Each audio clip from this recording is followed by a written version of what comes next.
Good afternoon, everyone. I'm Damon Wilson. I'm Executive Vice President here at the Atlantic Council. I'm delighted to welcome you to, I think, an important conversation today on raising the curtain on the 2019 NATO leaders meeting, which is going to take place in London on December 3rd and 4th. I just want to start off by thanking our partners in today's endeavor. We're delighted to have the Lithuanian Ministry of Defense as a partner who's not only helped make this possible, but have been terrific collaborators and friends of the Atlantic Council over several years as we've built our focus on transatlantic and in particular Northern European security work. Minister Karoblis, thank you very much for being with us. We're honored to have you back at the Atlantic Council today and really enjoy the partnership with you and your team. Part of today's event, we're also using to launch a new Atlantic Council report called Over the Horizon, a report on situational awareness and ISR in the Baltic Sea region as part of a task force study that we've conducted in partnership with General Atomics, which is represented here today by Jesse Ilksen and Ella Vanderzijl. Thank you for being with us, and thanks for your support as well. We're going to discuss some of the findings of the report later on in the program, but I want to tip my hat to Admiral Mark Ferguson, Air Marshal Sir Chris Harper, and of course Dr. Richard Hooker for their leadership on this effort, and we look forward to hearing more about the report soon. I also just want to thank our media partner Defense News for their cooperation for this event and being with us for the day. I think everyone here and watching online understands that the upcoming leaders meeting is going to be the last opportunity in the first term of the Trump administration to convene and address today's most pressing security challenges and to ensure that the process put in place of adapting the alliance is advancing to keep its nearly 1 billion people safe. Against a backdrop of uncertainty and transatlantic turbulence, this meeting comes at an important time for the alliance. We're watching as each of the members are dealing with issues themselves. Of course, our hosts over the past few months are on their own roller coaster of political events in the United Kingdom, whose government will host the leaders' meeting among questions about Britain's role in Europe and beyond as the Brexit debate plays out, as elections play out. We've seen with President Erdogan's visit here to Washington, developments in Turkey that have raised issues within the alliance, ranging from its purchase of S-400s to the offensive in Syria and an estrangement among some of the European allies with Ankara. Meanwhile, we watch as another key ally in Germany has been embroiled in its own domestic political struggles as its relationship with the United States has become increasingly turbulent over issues ranging from burden sharing to trade wars.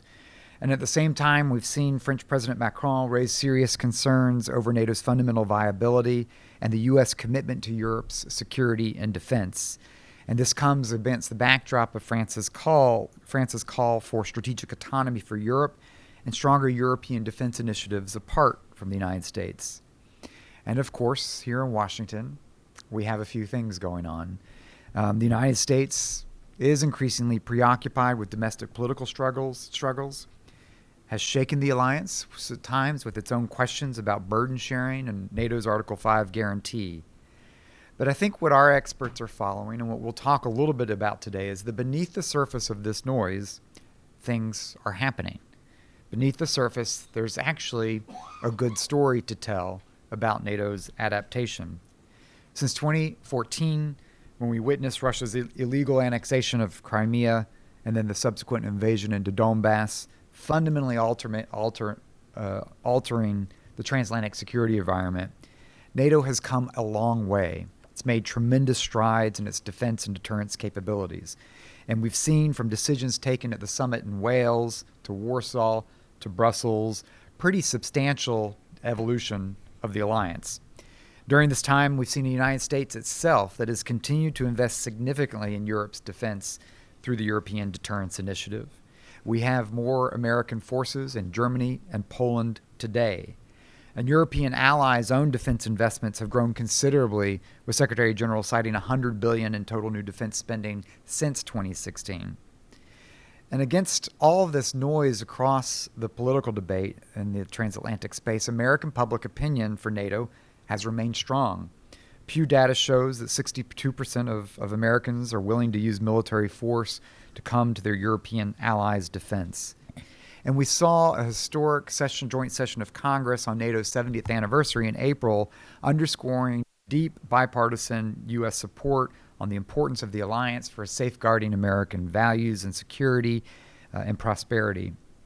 We've seen the accession of 2 new members, Montenegro in 2017 and North Macedonia, which is currently moving through the process, demonstrating a continued commitment to the value of NATO and the demand of those who want to be a part of the alliance.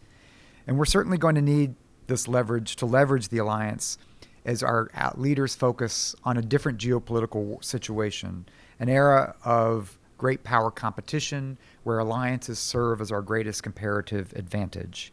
So just a few weeks ago in October, Allied defense ministers met to lay some of the groundwork for the leaders' meeting.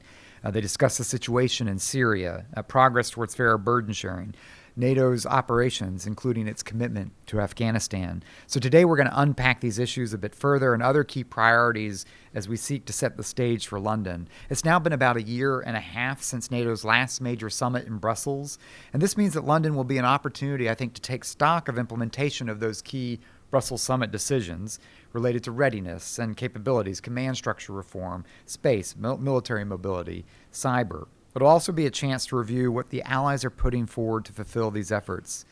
But I think we're also focused, including the Atlantic Council team's part, on how to look beyond, on forward-looking issues as this security environment dramatically evolves. How should the transatlantic community grapple with emerging technologies, artificial intelligence, hypersonics, 5G? And how should we be thinking about space as a new domain for NATO operations? I know our speakers will help us navigate through these issues today, and I want to thank all of you for being part of this conversation. I'm going to give a special shout out for the folks who will join on stage in a little bit. Congressman Ruben Gallego, who's going to be joining us, Ed Ferguson from the British Embassy, a former ambassador, to give us a sense of the host perspective, Mark Beale from the Pentagon, and Atlantic Council board members, Ambassador Doug Lute, as well as our distinguished fellow Ambassador Sandy Vershbow.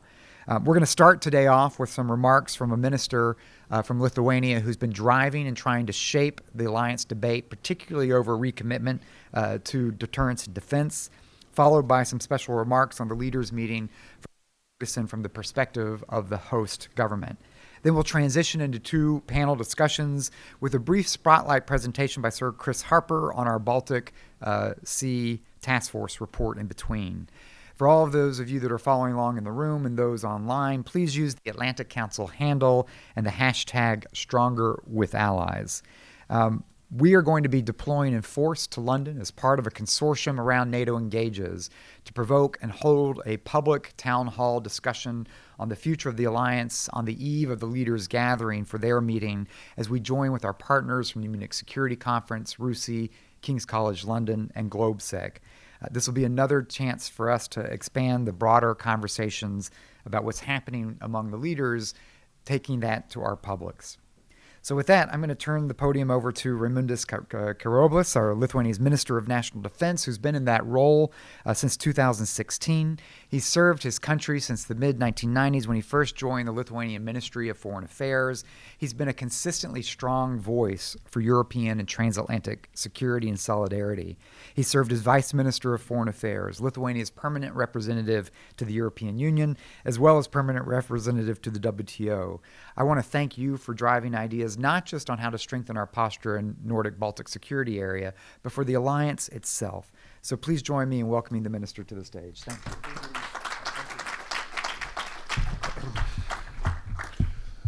Dear colleagues, ladies and gentlemen, good afternoon and welcome. It's a great pleasure to be with you today, and it's a great honor to address you today. Thank you all for joining this event and for your keen interest in Euro-Atlantic security matters. I would like also to thank the Atlantic Council for this chance to warm up and touch up in a couple of important issues before the NATO leaders meeting next month in London. Indeed, there is a lot to talk about the need to underline the basics. It's first and foremost the fall of the Berlin Wall and the Baltic Way testify what belongs together shall grow together. The most visible proof of that is on our allied lands and in our skies. Right this moment, more than 400 US troops from Fort Hood, Texas, are testing a new operating environment together with the Lithuanian Brigade and the German led NATO battle group. Last weekend, I had the privilege of meeting these men and women to thank them for their service and commitment. At the same time, NATO, US, and European military planners are putting the best riding juncture experience into the planning of Defender 2020 exercise, two largest NATO and US exercises since the Cold War. What we have achieved together since 2014 is the real political and military Big Bang. These achievements are precisely those allied blood vessels that make NATO body and brain vital and fit. I should also remind us all that while our leaders are themselves laying mines on the road to the London meeting, there is a country next to NATO wasting no opportunity to use this for its own advantage. Russia is an existential threat to the alliance. And I do not mean the military might. I mean the workmanship of divide and conquer. Most of us would agree that over the past decades, Russia did quite well in pursuing three strategic objectives. First, Western society, Western security architecture, institutions and values are fundamentally diminished. Second, the sphere of influence in the near abroad, speaking in Russian terms, and beyond, is expanded. Russia has managed to claw her way back to the front and center of the international stage.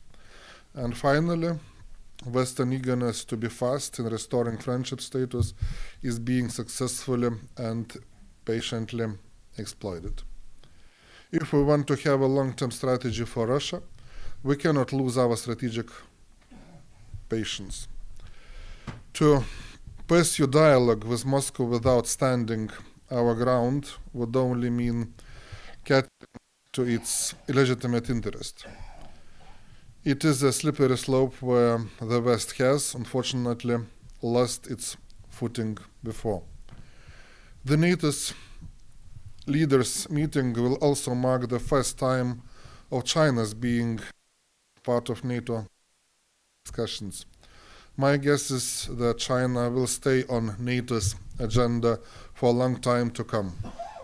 There are two reasons for that. First, there is a growing awareness that risks posed by China have direct implications for the ability of the alliance to conduct collective defense. Control of communications, seaports, and the critical infrastructure are real issues that the allies need to address. Second, the rise of China and its global aspirations will inevitably lead to increasing clashes of with the US, but with Europe as well. NATO will have to redefine its role in what looks like a future bipolar world. The London meeting needs to reconfirm allied unity, cohesion, and strength, as well as to find political, moral, and resource investments to adapt to the post-20th century security architecture that we almost allowed to take from us. A stronger transatlantic bond is the alpha and omega of NATO. After all, it is what has been holding the alliance together for 70 years. Despite tensions in certain areas, there is no realistic alternative to this partnership on security and defense. Our unity is the hardest currency in the business of deterrence. Nonetheless, unity needs to build on fairness, on the feeling that you are treated justly. The past few years have been marked by heated discussions on burden sharing and defense spending. The current US administration has been particularly forceful in calling the European allies to take on greater share and spending more on defense. Given the change of the security in Europe after 2014, I fully agree. Europe could not continue with cutting defense expenditures, something that it had been doing for 25 years after the Cold War ended. Now we see a new trend in budgets increasing in all NATO countries. European public and policymakers, the 2% benchmark has already become an ironclad commitment. These increases are not happening for their own sake. They have clear purposes and intentions. In fact, a quarter of our defense budget is allocated for modernization of the Lithuanian armed forces. Among other things, this endeavor is witnessed a record spending on US military technology. Over the next 3 or 4 years, we are planning to spend $500 million on US products, with Oshkosh GLTVs and Black Hawk helicopters being the most coveted items on our shopping list. This US commitment to assist Lithuania in strengthening our defense capabilities is especially energizing. For each dollar that the US invests in support of the Lithuanian armed forces, we spend additional 3 to purchase US defense articles. Evidently, together we are getting stronger faster. Both for the US and Lithuania, this is so much more than just business transactions. This is a roadmap for moving towards a shared mindset, towards interoperability between our forces, towards working as one. We are also dedicated to having the right conditions for the US presence in Lithuania and in Europe as well. For our part, we are making substantial investments in the host nation support. Together with the US, we aim to realize the ambition of building the infrastructure to host a brigade-size unit and train its components. At the same time, we are strong supporters of the European Military Mobility Initiative. It is a crucial aspect in ensuring timely reinforcements and smooth movement across the continent. The centrality of the military mobility will become once again apparent next year. In 2020, we will be co-hosting the Defender exercise, during which a US division will be deployed to Europe to test reinforcement capabilities. However, military capabilities are not enough for robust national security. Investments to national resilience are equally important. In my view, resilience both of our minds and of our systems is a critical enabler of incredible defense. We can already see some beautiful results of our work. One of the key aspects is the will to defend our home. I am glad to say that the public support for the armed forces is booming and trust in Lithuanian military is highest in 15 years. Similarly, I am happy to report positive achievements in cybersecurity, thanks to consolidation of cyber responsibilities and introduction of cyber security tools, as well as expert US support. We had no real incidents in the 3 elections held this year. It is quite an accomplishment, considering that the cyber attacks are becoming more frequent and more sophisticated. Looking to the future, 5G is quickly becoming a major concern for national resilience. We fully agree with the United States that unsafe technologies should not come near the critical infrastructure. Lithuania has developed state-level mechanisms and tools to secure critical institutions and infrastructure from unsafe networks. Moreover, I can assure you that Neither the Lithuanian Armed Forces nor the Ministry of Defense will be exposed to Huawei or similar technologies. Nevertheless, despite our best national or bilateral efforts to strengthen security in the Baltics, air defense remains a key unsolved challenge. The region is particularly vulnerable to the Russian air threat due to sophisticated air defense capabilities present in Kaliningrad. This issue merits to be addressed in London because of its implications for the security of both the Baltic region and that of the whole alliance. Nationally, we invest in air defense, for instance, by acquiring the US-Norwegian air defense system NASAMS, but it will not be enough. This is the critical gap for the alliance as well. To fill it, we need NATO and US solutions. The US is showing great leadership in this regard. This summer was the first time that the US deployed F-35s in Baltics as part of an exercise. We are thankful for arranging this kind of initiatives and hope that air defense exercises will become a regular thing. Furthermore, the US Congress has proposed $100 to boost air defense of the three Baltic countries. In its appropriation bill, if endorsed, it could signify a major breakthrough in solving this issue. Moreover, it would also mean an important investment in patching a substantial role in NATO's capabilities.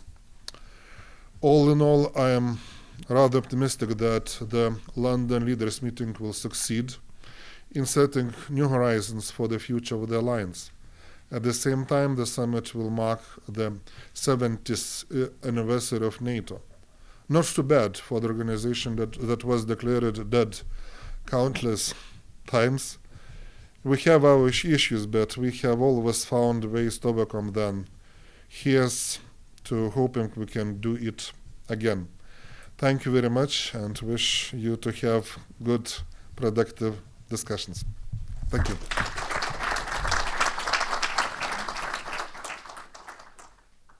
Thank you very much, Mr. Minister, for setting the stage for the conversations today. I now want to introduce the Minister Counselor for Defense here at the British Embassy, Ed Ferguson. Ed is going to help set the stage for the leaders meeting today to share an update from the British perspective, of course, as the host government for this gathering. I think will provide a unique addition. Before coming to Washington, Ed served Her Majesty's government as ambassador in Bosnia-Herzegovina. He served as head of strategy at the UK Ministry of Defense, responsible for long-term planning in preparation for a strategic defense and security review. Thank you for giving us your time. We're delighted to have you here to offer a taste of what to expect in London. Thank you. Well, good afternoon, ladies and gentlemen, and thank you so much to the Atlantic Council for inviting me to be a part of this event. And as I look at the formidable panels that you've got to come, I feel a little bit like an interloper, but I'll try not to let the side down. It's really my task, as Damon says, to try and set the scene a little bit about what to expect from the London Leaders Meeting, not a summit, that we will be hosting just a few weeks from today. And it is a particular honour and privilege to follow Minister Karoblis. We in the UK hugely value our partnership with the Baltic states. We have hugely enjoyed and valued working alongside the Armed Forces of Lithuania, most recently within the framework of the Joint Expeditionary Force, including during this year's Baltic Protector maritime exercises, where around 3,000 personnel, 17 ships from 9 Northern European states, including ourselves, tested our ability to work together at sea and proved the relevance of our forces to the defence of the Baltic Sea region, which is a nice link to the report that's being published today on ISR in that region, and also leads into the few words I wanted to say about the London Leaders Meeting that will take place in London on the 4th of December. I'm personally, actually, I'm a kind of a child of NATO. My father was a British Army officer, and it was thanks to NATO that I was born in Oslo, that I grew up in Germany, where my father was serving in the British Army on the Rhine, ready to address the Soviet invasion that thankfully never materialized. He spent the last 15 years of his career working for NATO, which took us to Mons, Brussels, Rome and Stavanger in Norway. And so that commitment to Europe and European security runs deep in my veins. And I think for that reason, I'm delighted that we are hosting this meeting. Last night, perhaps with some of you, I was at the NATO Industries Forum at the really rather magnificent Mellon Auditorium, where the Washington Treaty was signed in 1949. And of course, before Brussels, London was the first home of the alliance. So we're excited about NATO returning to its first home on its 70th birthday. And for the avoidance of doubt, and I hope there isn't any, let me say that despite the small matter of having a general election 8 days after the leaders' meeting, this is absolutely at the top of the British government's priorities, and we're working, no laughing, this is we are working flat out with all NATO partners to ensure that it is a success. So that begs the question, what would success look like? And so if I can run you through that a little bit, we think that success really falls into three themes. First of all, we want to celebrate 70 years of the most powerful, the most successful alliance in history, an alliance that's turned Europe from the birthplace of world wars to really a beacon of peace, stability and prosperity. An alliance that collectively invests around $1 trillion every year to provide defense and security to the billion people who live within its protection. An alliance that's grown from 12 allies in 1949 to 29 today, and very soon to 30, and even 30 as North Macedonia joins the fold. An alliance whose unprecedented success in deterring conflict within its borders is based upon our solemn and unshakable commitment to Article 5, that an attack on one of us will be an attack on all. Second, we want to show that NATO as a septuagenarian is as fit and as virile as ever, and to highlight the progress that we've made in adapting NATO's deterrence and defence since the 2014 Wales Summit. We've talked a lot about burden sharing over recent months and years, and we should. It's absolutely right that all NATO allies should deliver on their commitments under Article 3, and the ones they made at the Wales Summit to develop our individual as well as our collective ability and capacity to resist armed attack, and to move towards investing at least 2% of GDP in defence. But at the same time, we should be very proud of what NATO has achieved. In the 5 years since Russia's annexation of Crimea and the emergence of Daesh in Syria, NATO has implemented the biggest reinforcement of collective deterrence and defence for a generation. We've deployed new battle groups to the Baltics and to Poland. We've increased air policing across Europe. We've tripled the size of the NATO response force to 40,000 troops. We've created a spearhead force. We've increased readiness, and we're moving forward on the 430s. We've agreed new strategies for air power, maritime posture, countering hybrid attacks, cyber, and we've elaborated a new military strategy. We've modernized the command structure, creating 2 new headquarters, including one for the defense of the Atlantic Ocean. We've put in place 24/7 missile defense against threats from the Middle East. So we have achieved, in recent years, a huge amount, and it's right that at London we should take stock of and mark that. But the threats keep changing, and NATO has to keep changing with them. So this year, of course, that also includes responding to Russia's sabotage of the INF Treaty through its development and deployment of treaty-violating new missiles to NATO's borders. And that brings me to the third and final priority for our summit, which is turning the alliance to the future. We hope very much and confident that leaders will launch a comprehensive roadmap to address new technologies and to maintain our technological edge. In this context, as the Minister mentioned, we'll need to consider the challenges that China, as well as Russia, presents to the alliance, just as NATO needs to understand and to respond to the threat of Russian novel weapons, nuclear-powered cruise missiles, hypersonic glide vehicles. So we must adapt to disruptive technologies where China is seeking to become a world leader including in areas such as artificial intelligence, automation, machine learning, quantum computing. I could go on, which individually and collectively have the ability and the potential to usher in a new information age that will change fundamentally the nature of war and of competition short of war. NATO has already adapted well, I think, to the cyber age and has taken a series of important decisions that cyber attacks can reach the level of an armed attack, that Article 5 could be invoked in response if there was a consensus to do so. Cyberspace has been declared as a domain of operations for NATO. 9 allies, including the UK, have agreed that NATO may use our national offensive cyber capabilities. We've agreed to establish a new NATO Cyber Operations Centre, and in London, leaders will endorse a new cyber playbook. But we have to go further still. We also expect agreement to increase our tools to prepare, defend, and deter against hybrid threats by strengthening resilience, improving indicators and warnings, one of the points in the report being published today, I believe, countering disinformation, and improving strategic communications. And in London, I hope the leaders will declare space as a 5th operational domain for NATO, recognizing its role in keeping us all safe, tackling security challenges, and upholding international law. So, ladies and gentlemen, these are undoubtedly challenging times. External threats are shifting, they're multiplying, as we see the reemergence of great power competition on the one hand, and the pace and proliferation of technology change on another, to name just 2. And our own politics and societies are not immune from these external changes.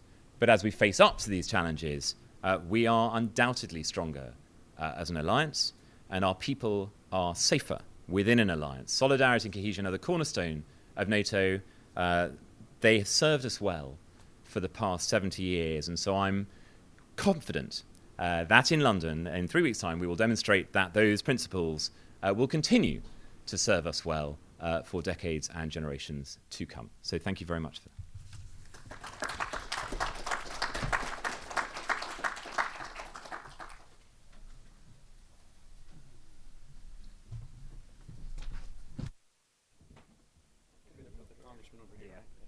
Okay. Let's move down.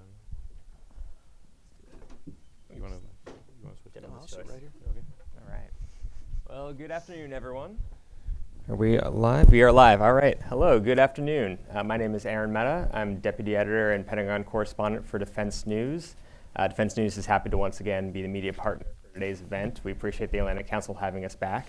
Hopefully we won't do anything that'll make them stop doing that.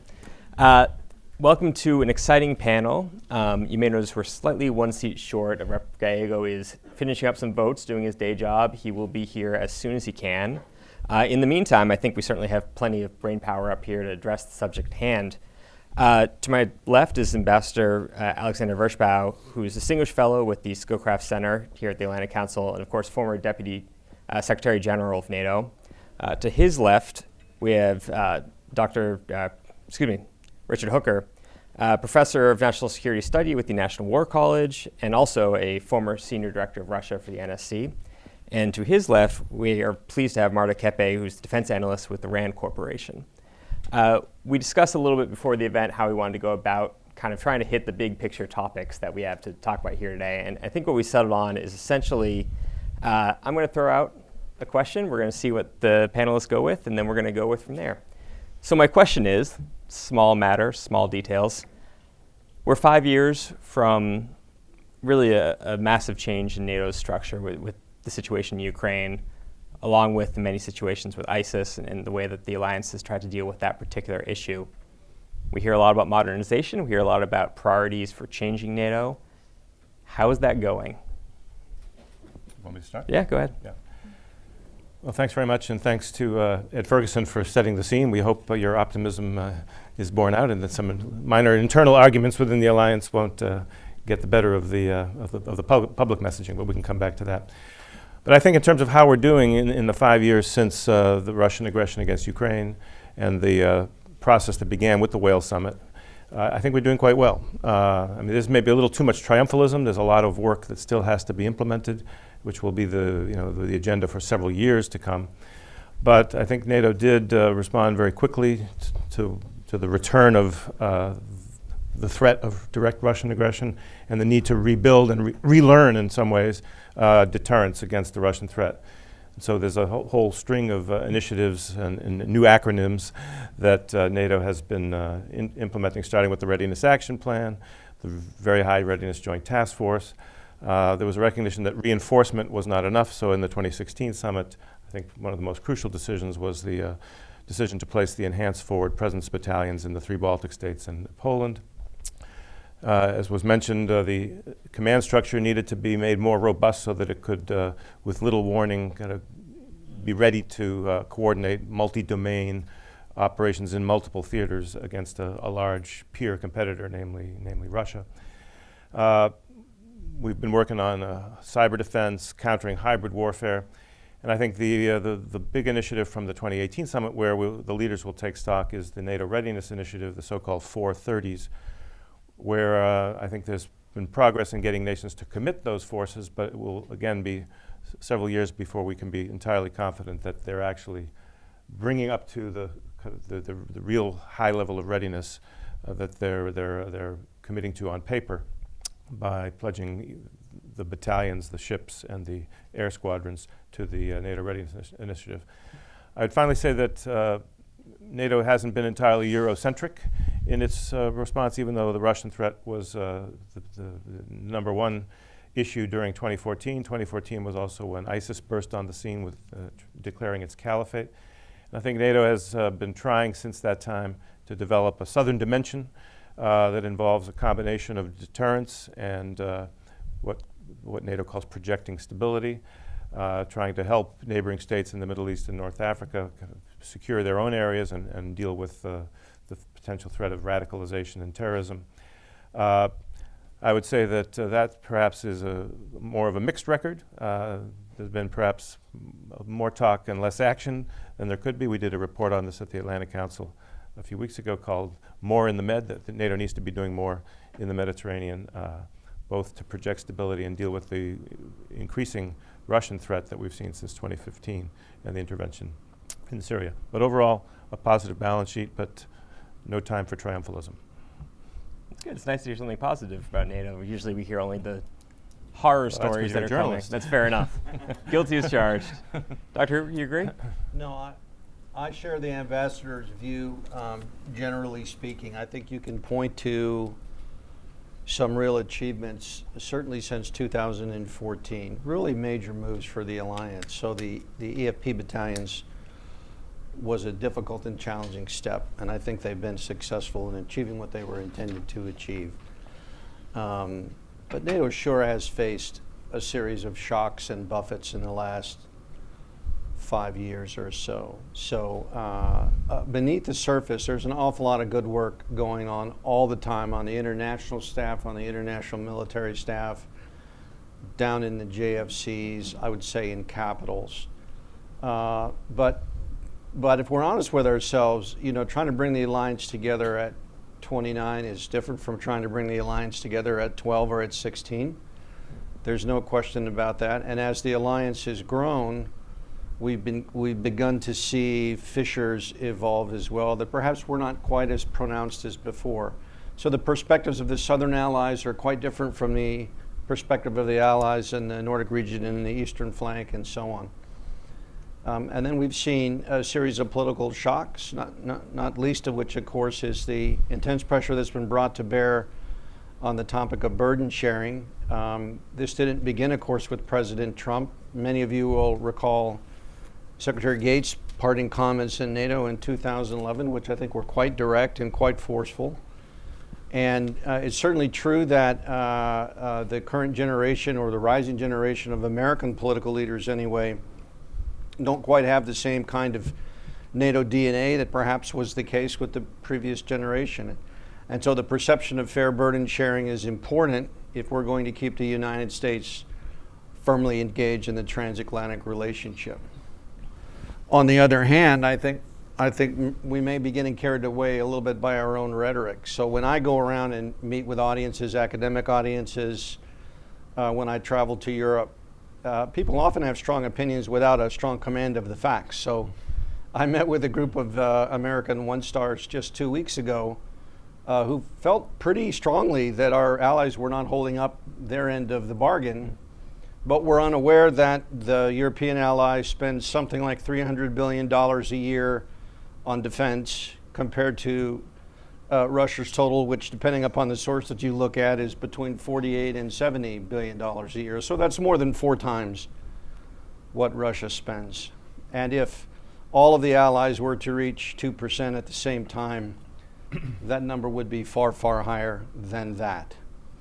On the other hand, if you look at where that money goes, so we're talking about readiness now and capability spending, even among some of our largest and strongest and best allies, the picture is not a good picture. So we have a long ways to go in terms of readiness, getting meaningful forces to the point of collision, to the scene of a crisis, to support deterrence in meaningful timeframes. We have a lot of work to do there.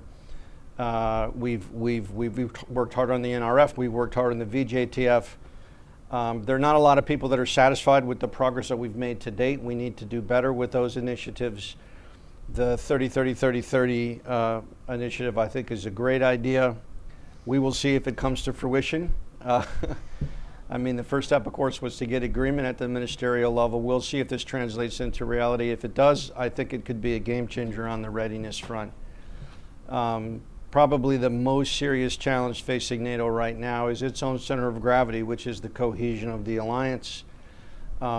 This rests on the unwavering support of all the allies, but most importantly, the key and strongest allies. And in that regard, we're in some disarray right now, which is not news to anyone in this room. So I look forward eagerly to the leaders' meeting and hope that it addresses that problem in a positive way, but we'll see.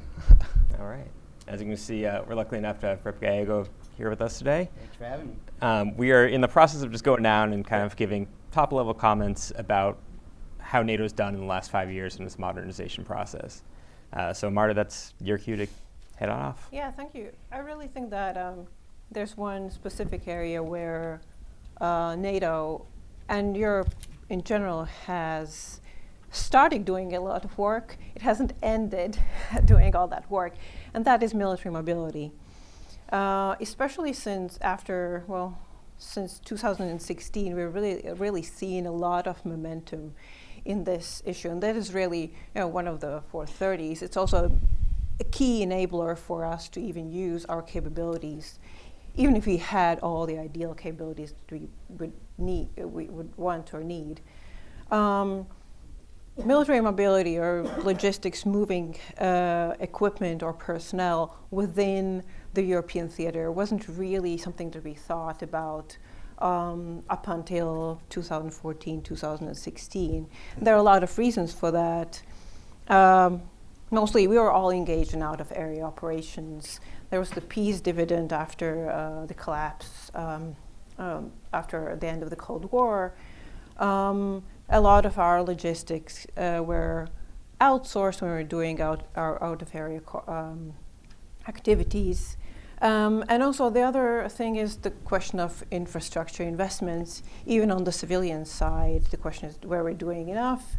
And also the difference between the infrastructure, some differences between infrastructure and infrastructure investments in state in what used to be NATO until 1990, and the newer NATO member states. So all of that gives us a lot of factors, a lot of issues to work with today, from investing in infrastructure to investing in transport capability, etc.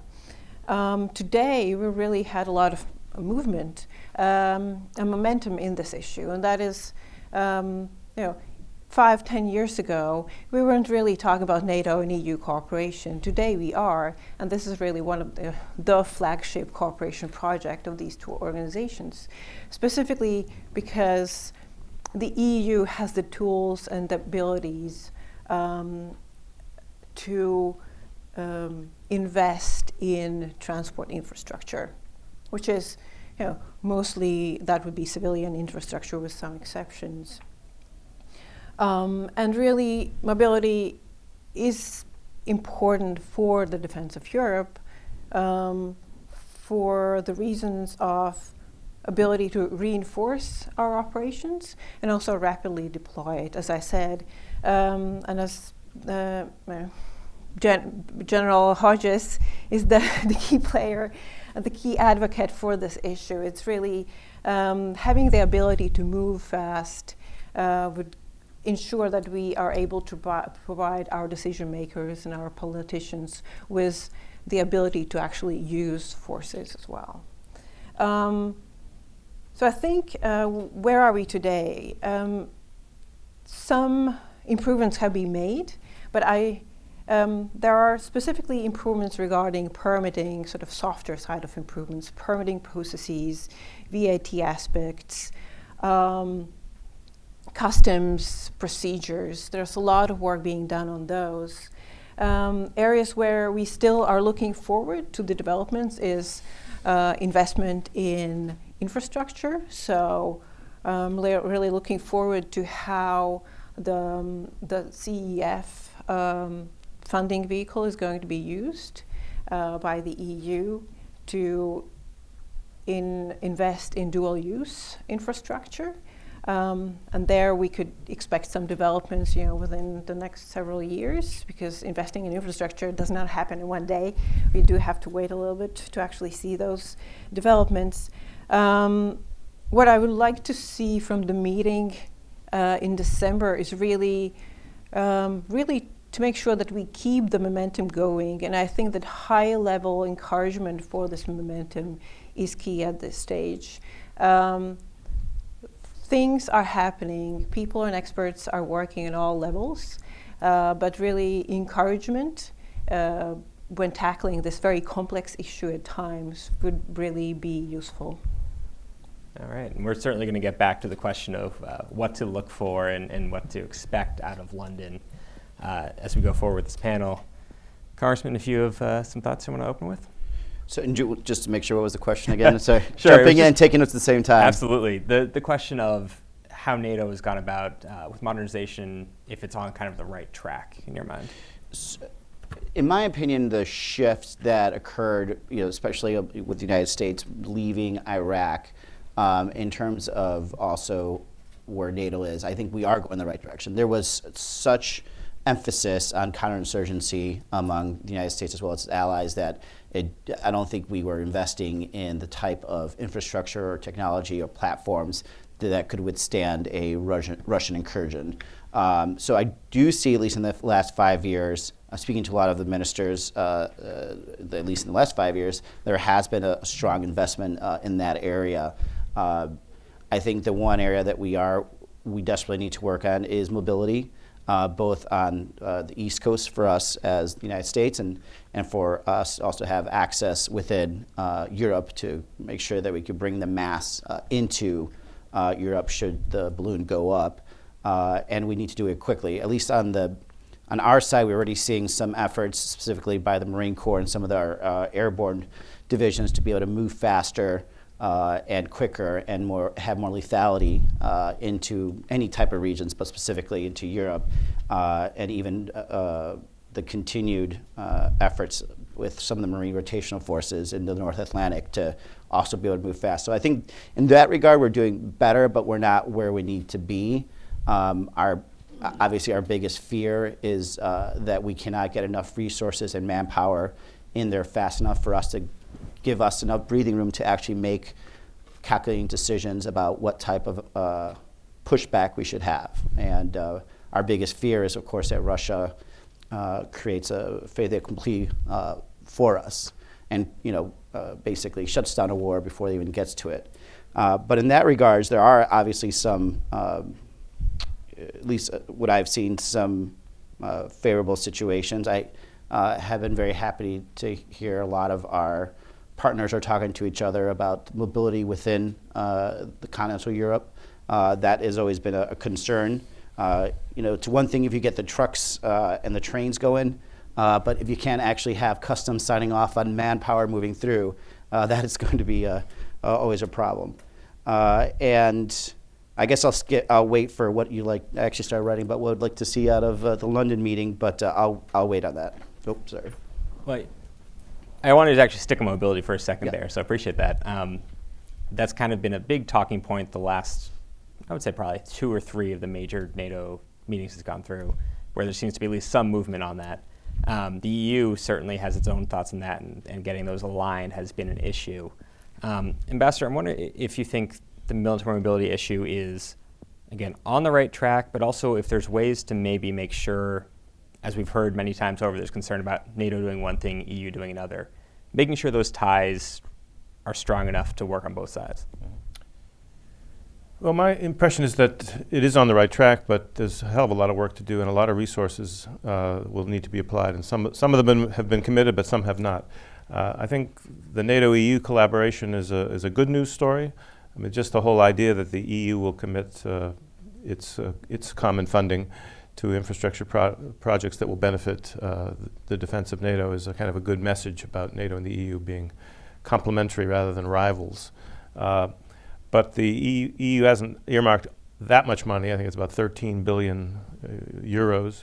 It can only invest in dual-use infrastructure. Well, that will cover a lot of things because, by definition, rails and ports are going to be primarily civilian facilities. But there may need to be additional funding sources, and nations are going to have to step up to this on a national level, and it's going to compete with the money that the alliance wants them to spend on equipment and on readiness. So there's a lot of challenges, but I think that it is on the right track. The Atlantic Council is working on a report on this, and we will all learn more about all the gaps and the additional requirements that are needed. But at least it's now squarely on the agenda, because even if you generate all these deployable forces that are at a high state of readiness, if they can't get to the fight, then what's the point? Dr. Harker, do you have thoughts on this as well? And maybe specifically a little bit on the question of how do you balance out having some of these nations spend money on military modernization as well as infrastructure? Yeah, we've been talking seriously about this since at least 15 or 16. I remember being in a conference with General Hodges. I think it was in this exact room, or maybe the one right over there, just a year ago, where he said, wouldn't it be a wonderful thing if we stopped coming to conferences talking about military mobility and actually started doing some military mobility? I mean, yeah, there's a lot of thinking that's been put against it. There's been a lot of planning that's going on to address it. What we haven't seen is a real sense of urgency or a lot of action yet. And it's a real challenge because, for example, most of our pre-positioned equipment is at major sites that are in the Netherlands and Germany, a long, long way from a potential point of collision. And so even if we can get reinforcements from the United States to fall in on that equipment, getting them to where they need to be in a timeline that matters is crucially important. And I don't see either NATO or the EU being as seized with that particular dimension as perhaps they could be, or perhaps is needful. Because it's not a sexy part of deterrence, but it's an absolutely essential underpinning of deterrence. And deterrence is all important because the alternative doesn't bear thinking about. So I'd like to see the sense of urgency and the degree that we're all seized with this to increase a little bit. Marty, I know you've done a lot of work specifically on military mobility. Do you agree the political will maybe needs to be goosed a little bit there, or is it a situation of just kind of getting everyone to actually put the money forward when everyone kind of agrees on policy? It's a good question. I think it's both, as I said, keeping the political will and momentum, but there are also a lot of technical issues now that people have, both EU and NATO have started working on these issues. You can see that it's not as easy as you would like it to be. First is does NATO and EU look at military mobility the same way? Well, to my understanding, they don't really. My colleagues here already noted, NATO tends to look at military mobility in terms of, say, achieving a greater west-east throughput. So looking at the specific tasks. EU's understanding of mobility is a broader one. It's really a dual-use type of mobility. So ensuring the ability to transport equipment, personnel not only for military but all types of crisis situations. So it's a much wider understanding, and it also spans all the territory of the EU. So it's a much broader understanding geographically as well. So that is one aspect of it. So we could expect, well, at least I expect, that the 10T and the CEF vehicles will be used to fund not only the, say, routes or infrastructure projects that NATO would focus on, but it will be applied to a much broader geographical area, a much broader, wider range of projects because of this difference. So yeah, I think that's quite an important difference. Then again, as I noted, there have been quite interesting and useful, I think, promising developments in terms of the customs forms and clearance forms. So if everyone has the same customs form to be used, either it's for EU or NATO operations, it would take a lot of bureaucratic burden off from the country that is transporting its troops, also from the transit or the receiving countries. It's quite meaningful. If you put all of these challenges together, it takes a lot of time. So if you can shave off one problem after another, I think it's a promising development. Or the term military Schengen agreement was used early in this debate, but having truly open borders so that forces can flow without any delay, either legal or procedural, is essential when we're talking about short warning scenarios in the Baltic states or anywhere else. Congressman? Well, I think another area that there should be some collaboration between the EU and NATO, and something that's starting to worry us in the United States, is the Chinese buying up of very key ports and infrastructure throughout Europe that we would need in case we have to surge in. Having some level of understanding between EU and NATO that there are certain areas that have to be critically guarded in order for us to be able to move fast and efficiently, and somehow obviously using civilian protocols to actually stop these purchases could be extremely helpful. And kind of along the lines of that, and I spoke to the Secretary General yesterday about this, the key to mobility is also communication. And you cannot move thousands of men and assets over sea, over air, or on land if you can't talk to each other in a manner that that you can confide, that's not being compromised. And right now, one thing that I think NATO and EU, and I spoke to Secretary General yesterday about this, that we need to have some assurances that Huawei is not going to cripple the networks that we rely on, both on the civilian side as well as the defense side. And right now, there's a feeling among especially members of Congress that are particularly interested in this, that a lot of our allied nations have not done proper protocols to separate their communication infrastructure from being infiltrated by Huawei, and that does concern us. And obviously, the immediate concern is Russia, but even the Secretary General yesterday, talking to us in Congress, was keen on recognizing that China is within the scope of threats too. It's actually exactly where I wanted to go with this, with the question of China. So thank you for that. It's almost like we planned this out a little bit. The Secretary General has, over the last couple of days, made several comments, and he always makes a point of saying China is an issue we have to deal with. He never says it's a direct threat, but a potential competitor. It's something we have to wrap the alliance's head around a little bit.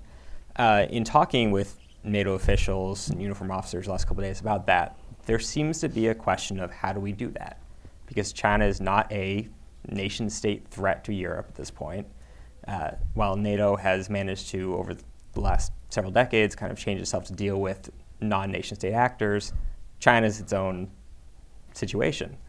I guess we can maybe go back down the line unless somebody wants to jump in first here, but how does NATO need to start transforming itself to deal with China? Not just in terms of alliance structure and strategies, but in terms of even communicating what the alliance's role in dealing with China is? I think NATO is beginning to step up to this challenge, but it's right now a somewhat delicate issue. Some allies don't want to sort of see NATO go global and don't necessarily accept that China presents a direct military threat to NATO, although the fact they've got a base in the Horn of Africa and are on the move in many other ways suggests that they need to wake up and well, in some cases, and look at the trends. But I think what NATO is doing and has been doing for the last year is sort of trying to better understand the threat with more intelligence exchanges, more discussions among the nations, sort of trying to kind of raise their awareness of the nature of the Chinese threat. And it's not the same as the Soviet Union in the Cold War, but there are some similarities. And I think the next step is to use NATO's ability to exchange classified intelligence to kind of do a risk assessment of where China poses a direct threat to allied interests. And there are issues that the Congressman mentioned regarding potential vulnerability of computer networks. I don't think there's going to be an agreement on what to do about Huawei, but I think there may be agreement at this summit on some general guidelines about what nations should keep in mind before they make their national decisions on acquiring new technology.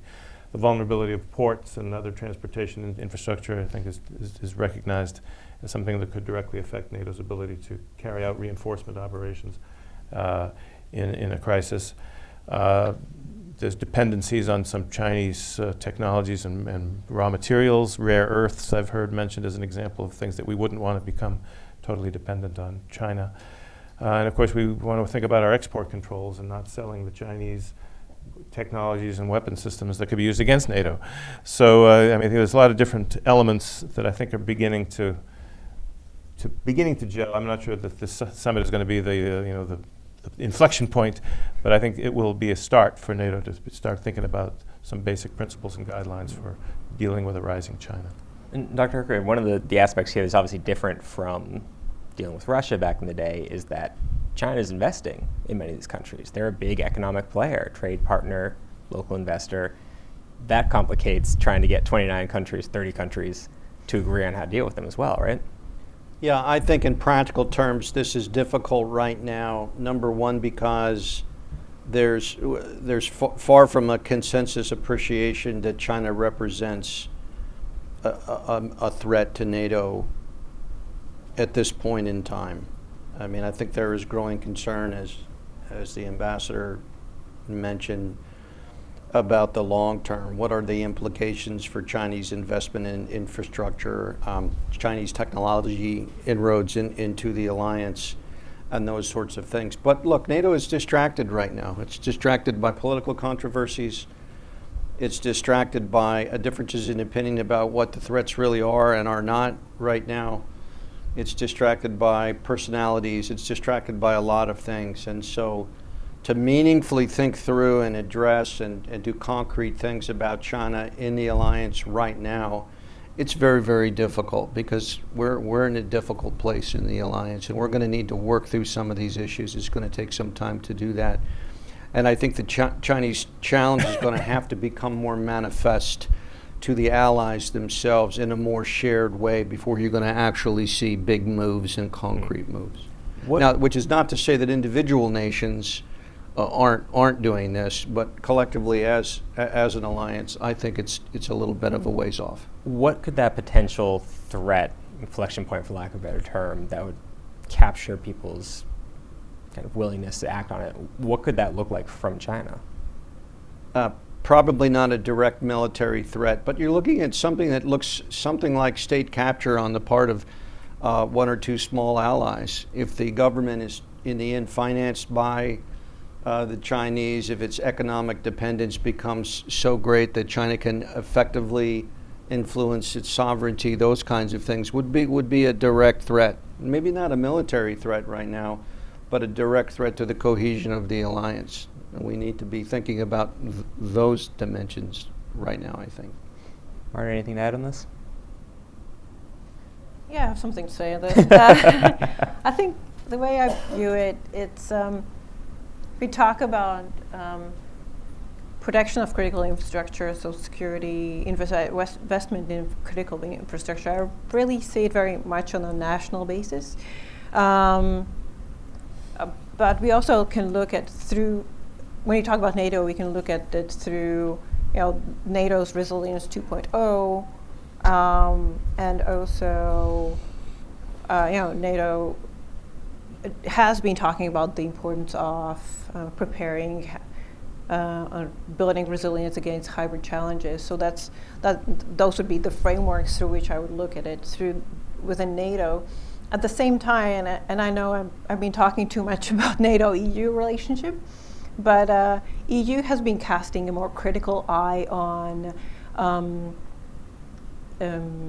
non-EU investments in critical infrastructure. So that's another decision point. So I'm really looking forward on how nations will implement the new EU changes.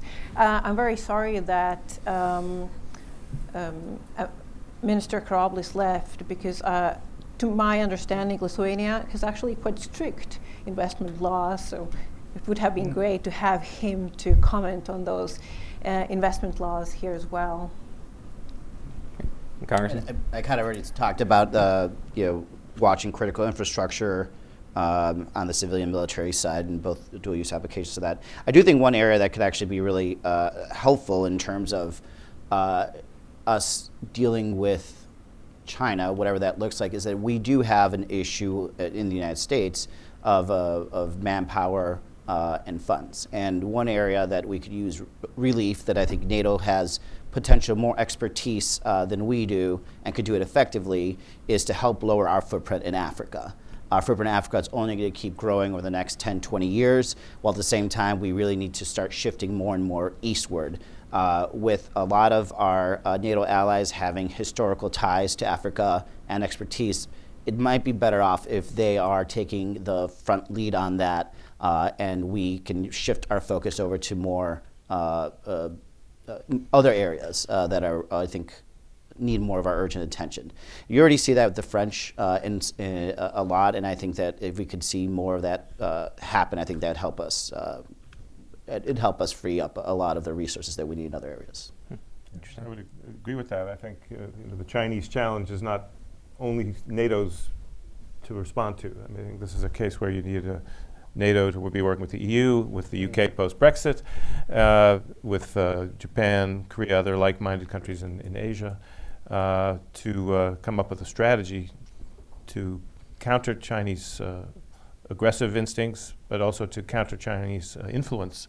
We need some answer to the Belt and Road Initiative. I mean, we're not going to come up with that kind of money, but I think if we're going to maintain influence in Africa, in the Middle East, we need to fight the Belt and Road Initiative, and you can't fight something with nothing.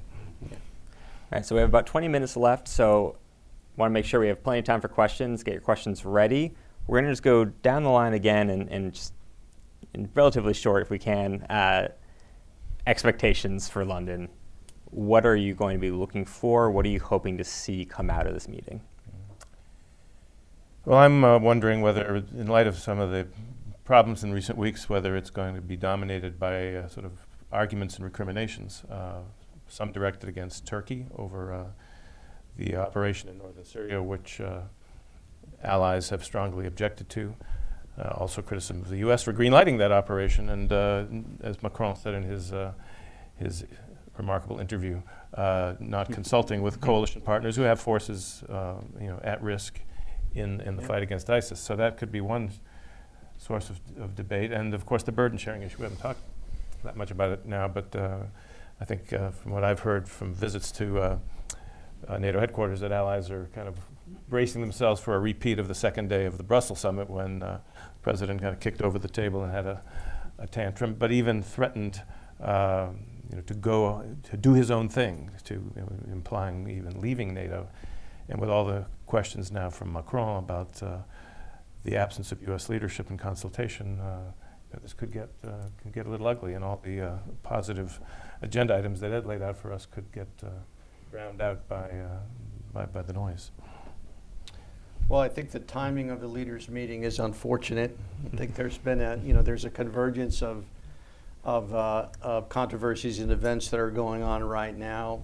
Maybe not appreciated when the meeting was scheduled 18 months ago, but certainly not the optimum time to be having a leaders meeting right now.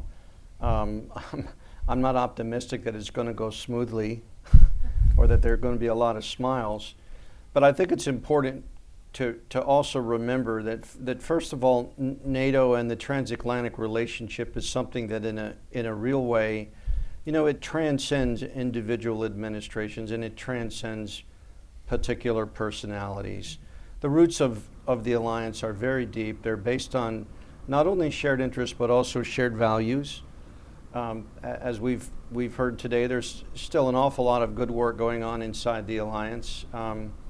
Secretary General was here about 18 months ago, and it actually was right after the Brussels meeting, and everybody, I think, was pretty stressed and traumatized. And he said, look, it's not like the French just kicked us out of Paris or anything. And his point was that NATO has endured any number of really serious shocks, the strongest of all being, the end of the Cold War and the demise of the sort of the underlying rationale for the alliance. So taking the long view, I have a lot of confidence and optimism. It'll be all right. I'm glad I won't be in London though. Marta? Yeah, a couple of things I would like to say from it. One is the one I already mentioned: support, encouragement for further momentum when it comes to military mobility. And the other ones are really tying into this. Considering that military transportation mobility is really very dependent on public-private partnership and relations with the either civilian or private companies and civilian industry and transport.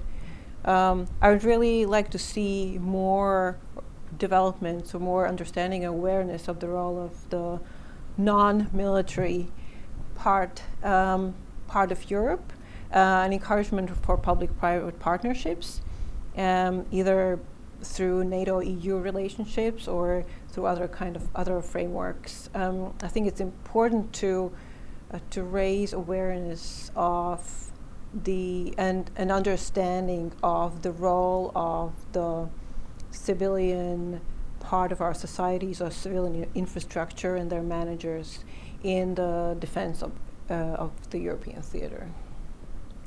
Carson? I guess what I'd like to hear is nothing. To be honest, I'd love for there to be no drama. It certainly would make, I think, everyone's job easier. Look, and it has been fairly dramatic couple of months leading into this meeting. We're still dealing on this side of the Atlantic with the NDAA. We're still trying to get it out of conference committee. For the first time in quite a while, we've been very successful in plussing up EDI. And I think there has been a very strong pushback against this administration, both Democrats and Republicans, against his attacks on NATO. So anytime NATO shows its dysfunction, it makes it harder for us on the congressional side to keep the wall up. Especially when we're going through funding fights. So ideally, I'd love for everyone to get in together, talk about some future goals, talk about successes they've had, but this would be the time for stability and for having some level of friendly conversations, but no drama. I think this is one of the few times that we should hope that everything is really, really boring, because boring is safe. It's good to hope. Yeah. All right, so we're going to take some questions. I believe we have mics potentially over here. Please state your name and affiliation, and I would just like to remind everyone that it is a question, not a dissertation. If you have an op-ed you feel the need to share with the world, Defense News is happy to talk to you about publishing it in the future. All right, so we're going to start with the gentleman on the left here. Thank you. Steve Winters, independent consultant. I want to ask specifically about one possible further complication here with the Syria, which was just within the last week or two, there's been discussion in Germany about whether they would send down a few thousand German troops to help patrol this apparently proposed or actual safe zone there on the border. And apparently this it was sort of shot down by the politicians, but I spoke to an officer with the German army who's posted to their embassy here, who said that nevertheless the defense minister over there is very eager to have this go forward. So apparently it's not a finished thing. So my question is, assuming they go down there with these few thousand troops, is that going to complicate the situation for NATO, where you've already got a few NATO members involved actively in Syria, or would you see this as possibly a positive contribution to peace in the area? Or I'm just interested in how this would impact NATO. Well, first of all, I can't imagine that this would in any way be a NATO undertaking, so it wouldn't have a NATO coloration to it. It's hard for me to imagine the German government deciding or agreeing to undertake something like this, and in other circumstances where German soldiers have gone out of area, they've gone with very, very heavy caveats and typically not into harm's way. So I would be, it's the first I've actually heard of this. I'd be surprised if it materializes, and I think it would be complicated if it does. Would be my take. Lady in the middle, in the jacket, striped jacket. Yeah, that one, yeah. I happen to be his editor, so the fact that he described me that way is funny. July Toro, Defense News. A couple of you actually spoke a bit about the 430's Readiness Initiative, and it wasn't in a way that was terribly positive or seemed like you had made that much progress, to be frank. Could you go into that a bit more about how it's gone along and what needs to happen to get it to move a little faster? Well, my understanding, Rich may have more fresh information, but my understanding is that the goal for this meeting, or for the end of the year, has been to get the nations to commit to provide the 30 battalions, the 30 squadrons, the 30 ships, and that they're close to getting all 30, 30, and 30. I think they're running a little short on air squadrons. But that would be a disappointment if they can't even get to the sort of that milestone. But I think the bigger tests come later in terms of raising the forces to the high readiness that's required. I think about half the forces that are committed so far don't meet the readiness standard now. It requires investment and training and more rigorous exercising, and there needs to be some certification process within NATO, and I understand nations are resisting a kind of a strict certification process, which would be, in my view, kind of a design flaw right from the start. So, this is only the first milestone. Now the hard part begins. And I think it's about kind of two years before the full implementation is anticipated. Rich, anything you want to add to that? Yeah, I mean, for the suggestion or the concept to become reality, there's concrete things that have to happen. And you can measure those, you can observe those. If we begin to see these concrete steps happening, these are things like external certification. These are things like exercising. These are things like NATO having a real plan to actually move these forces to the point of confrontation. Are these units fully manned, trained, and equipped? Do they have ammunition that's ready to move quickly? It's the nuts and bolts of the business. And if we see those things begin to fall into place, maybe then we can be more optimistic. Right now, I'm not super optimistic because we've been down this road with other ideas and other concepts before, and they've failed to meet their full promise. So I was excited about the initiative. I think it's a wonderful idea. We'll see if it comes to pass or not. And it ties to mobilization, I imagine. Well, mobility, absolutely, absolutely. And just the time and space factors are really, really important when you're talking about a deterrence regime that's worthy of the name. So if you can't get significant forces where they need to be in strategically meaningful timeframes, it's a bit of an empty exercise. Does it, just as a follow-up on that, does it matter that this was seen as a kind of Mattis effort that he was pushing and that he's no longer there? I would say it matters, but the fact that ministers agreed to it, whether Mattis remained in position or not, it's very important. Not quite the same thing as when heads of state agreed to it, but I think that's important. It represents a real commitment, and I think whatever happens is probably going to be better than not having this agreement at all. I think we are going to see movement and progress, you know, towards a goal. Whether it realizes its full promise, we'll have to wait and see. Going to go also in the center. Endorsed by heads of state at Was it? 2018 summit. Okay. There we go. Yeah, The gentleman perfect communication. right on the aisle as well. Right. Okay. Mics are coming. Up here. Sorry. Sorry, in the glasses.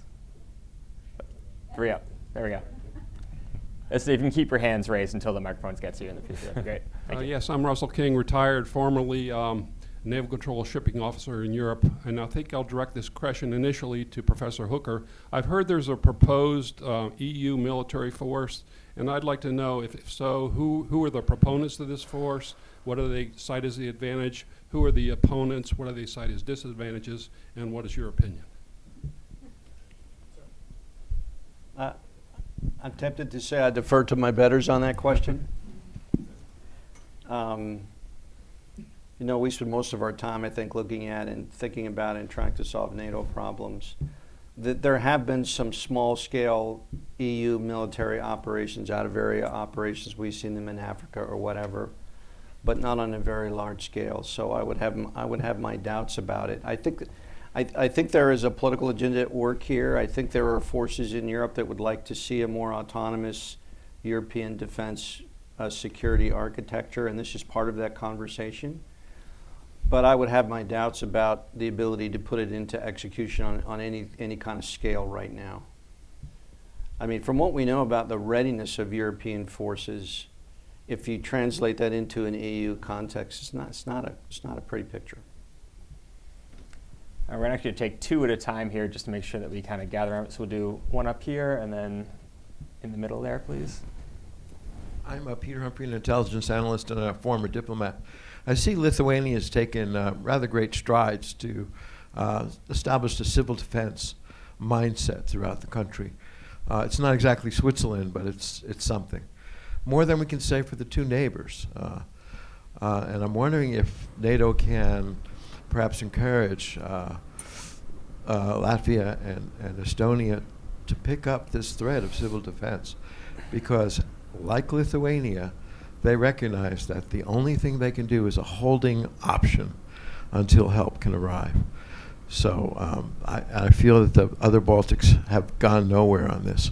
Also, can we at some point practice this civil defense?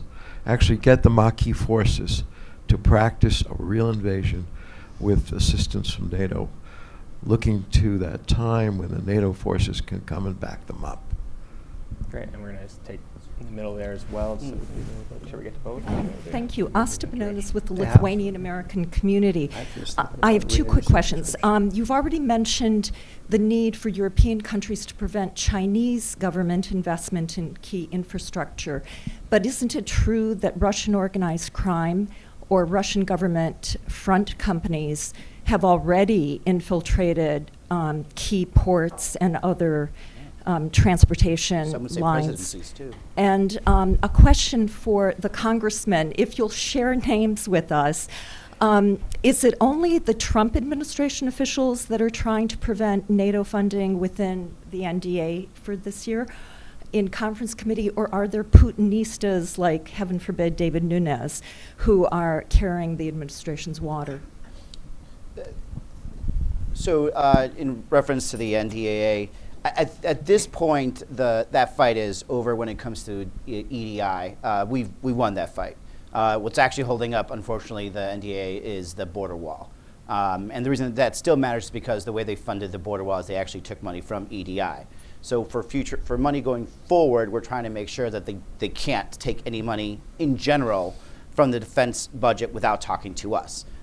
Now, who's carrying the water for the administration right now? Really, in Congress, no one. I don't feel like there's anybody within the Armed Services Committee on the Senate or on the House side that is working on behalf of, I would say, some of the president's administration's leanings to, in my opinion, undermine NATO. So the Devin Nunes of the world, while they have their hooks in the Intel Committee, they have no presence or respect among members of the Armed Services Committee or the authorizers, both Democratic and Republicans. We take our jobs very seriously. We sit and do that NDA over 19 hours, and we're certainly not going to let somebody, who, hasn't even read half the stuff we read to make an influence on that.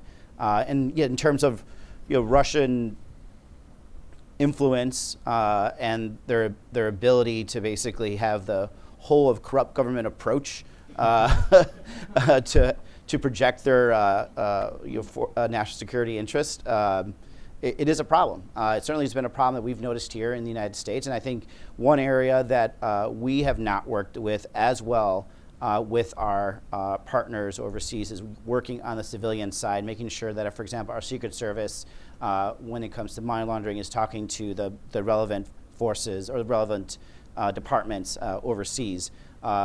We also haven't even, we could actually be one of the biggest assets, I think, to Europe and to the rest of the world, because we end up being one of the largest front groups in the world. There is many of these many of these oligarchs come and start shady LLCs in the United States.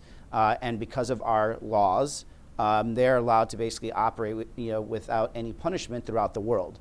If we actually took some basic steps here among us in Congress, we could probably help solve a lot of these problems. And it is very difficult to do that because while there are shady businessmen, Russian businessmen that actually use this for whatever reasons, there are also shady legal corporations that use it to avoid taxes here. And that's why we end up not being able to change anything. But I think there are ways that we can move forward together to help each other out in the future. Marta, do you want to weigh in on either the question of kind of Russian influence in ports or kind of the civil aspects? I want to weigh into the civil defense question. I think, I also know that I have like 1 second to answer the question. Sorry, Jason. But, so I think what I wanted to point out is that, in fact, as the way we are now, all 3 Baltic states have adopted what they call the comprehensive defense approach. So, we used to talk about total defense. This is a slightly different approach to that, but essentially the elements are very similar. That the defense of the country and the state do not simply depend on the military defense. It really depends on the involvement of every civilian, every individual, and also the civilian industry and their capabilities. So you mentioned Lithuania really is a very good example. It has published a lot of, actually 3 different manuals in terms of what can civilians do in case of a crisis, including military crisis. But actually, Estonia, just I think maybe a year or 2 years ago, also published quite a comprehensive manual for people to understand what to do, how to act in case of a crisis that can range from floods, fires, disruption of vital services, disruption of, we're all very dependent on the internet, what to do then, but also it includes advice on what to do in case of military action. And Latvia has also recently adopted a comprehensive defense approach where it really puts an emphasis on civilians, the residents to understand what to do, and first and foremost, how to keep themselves safe. So, Lithuania is definitely a good example. I think Estonia and Latvia has actually already done quite a lot to work on this comprehensive involvement of all of the society in their defense. We have just a couple of seconds, but if either of you want to chime in on this? I agree. I think there has been progress among the Latvians and the Estonians. So I think you raised a legitimate issue, but they're working on it. And I think that it's part of the larger challenge that unless we can go back to a Cold War force posture and put hundreds of thousands of troops in the Baltic states, we have to count on reinforcements. And you need both the national home defense forces with a mobilization of the public as much as you can, and those NATO enhanced forward presence battalions, which are to some degree a tripwire to at least slow the Russians down, hold them back long enough for those reinforcements to start flowing in. I think NATO has made progress towards achieving that, but this NATO Readiness Initiative, other steps still are works in progress, and we're not quite there yet. Well, I think one thing that Lithuania certainly can do is share their experience of standing up their, I don't know what they call them, digital warrior battalion, where they grab civilians and actually are actively fighting Russians' attempts at digital warfare, hybrid warfare, and it's something that it does not cost much money, it doesn't require a huge footprint, but does involve your everyday citizenry in the defense of your country. And if they could actually expand that, I think, to the other Baltic nations, I think that'd be a great way to kind of start the momentum that I think that involves civilians actually being prepared for any type of incursion. Well, unfortunately, we have to cut off there. It is time for the coffee break, which I think everyone certainly can use this time of day. I want you to please join me in thanking this great panel for their time. I think we had a lot of good stuff here. So, thank you. Thank you. Enjoyed it. Thank you, Sandy.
Well, welcome back, everyone. I'm Barry Pavel. I'm a Senior Vice President here and the Director of the Scowcroft Center for Strategy and Security at the Atlantic Council. At the Scowcroft Center, we work hard to develop sustainable, nonpartisan strategies to address the most important security challenges that the United States and our allies face, and the emphasis is on working together with our allies to address these challenges. So this is a fantastic event that hits our mission dead center, and we're really excited to launch the new report. Over the Horizon, NATO Joint Intelligence, Surveillance, and Reconnaissance in the Baltic Sea region. The report was a product of a task force, and it really was one of the best task forces that I've ever been part of. We're really thrilled with the result, and I personally think that the recommendations in the report are extremely timely and very, very, very significant for ISR in the Baltic Sea region. I think it's really important that it emphasizes the collective nature of working together to strengthen ISR efforts, and also I think there's an enormous amount of untapped potential right now for exploiting, developing unmanned as well as other types of platforms that are in the service or coming into our forces. So it's a really great report. There are specific recommendations. It was authored through an Atlantic Council partnership with General Atomics, and so once again, I'd like to thank Jesse Ilkson, Director of Business Development for General Atomics Aeronautical Systems, and Ella Vanderzeel, Government Affairs Manager for General Atomics, for joining us today. We really look forward to deepening our work with General Atomics in the transatlantic security space. I want to thank all the members of the task force, too, who did a great job. It was an extremely active and substantive task force effort. The full list of members is in the report, which all of you should have here. In particular, I'd like to thank our co-chairs for the effort, one of whom I'll be introducing shortly, and also Admiral Mark Ferguson, whose leadership was tireless. They worked very hard to be sure the report was timely and relevant and very focused on practical recommendations for a range of actors. We are really indebted to them for their time, their experience, their leadership, and of course, we're very pleased that Sir Chris Harper is here with us today to outline the report and some of its key recommendations. Before turning to him, I'd like to also thank Dr. Rich Hooker, real intellectual engine and project director for the task force and lead author. His expertise and passion were on full display, as you saw during the first panel, and we're really grateful that he agreed to do this. The report is of the highest quality thanks to Rich's dedication to this. With that, let me invite Sir Chris for his remarks on the report. As many of you know, he's had a distinguished career in the Royal Air Force, having piloted the Jaguar, the CF-18, the Typhoon. He was involved in active combat operations over Iraq and the Balkans. He commanded at all levels of the RAF, including responsibility for all of the RAF's combat air power. He held important staff positions at the UK Ministry of Defense, the RAF's Air Command headquarters, and at NATO, where he was Deputy Commander of NATO's Joint Forces Command at Brunsum and Director General of the International Military Staff at NATO. Since his retirement, he has remained very active, speaking, writing, thinking on defense and military policy, and started a small independent company, CH4C Global, which offers consultancy services to institutions in this sector. And of course, we like to think that his most important title is non-resident senior fellow at the Scowcroft Center at the Atlantic Council. With that, Sir Chris, over to you.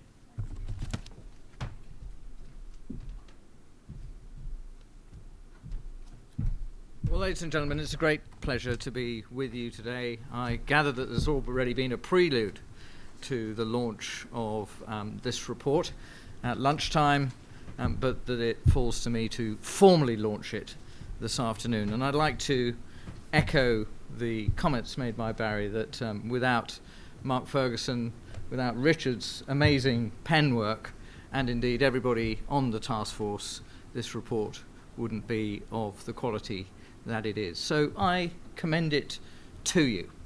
I have no intention whatsoever of trying to reprise the report, to go through it line by line. But I would like to make a few points that I think are germane and perhaps will inform the way that you address the report when you read it yourselves. It's all about 3 relatively new NATO allies. It's all about Estonia, Lithuania, and Latvia. The nations which face probably, arguably, the most direct, clear, and present threat from a revanchist Russia. They are, ladies and gentlemen, outstanding allies.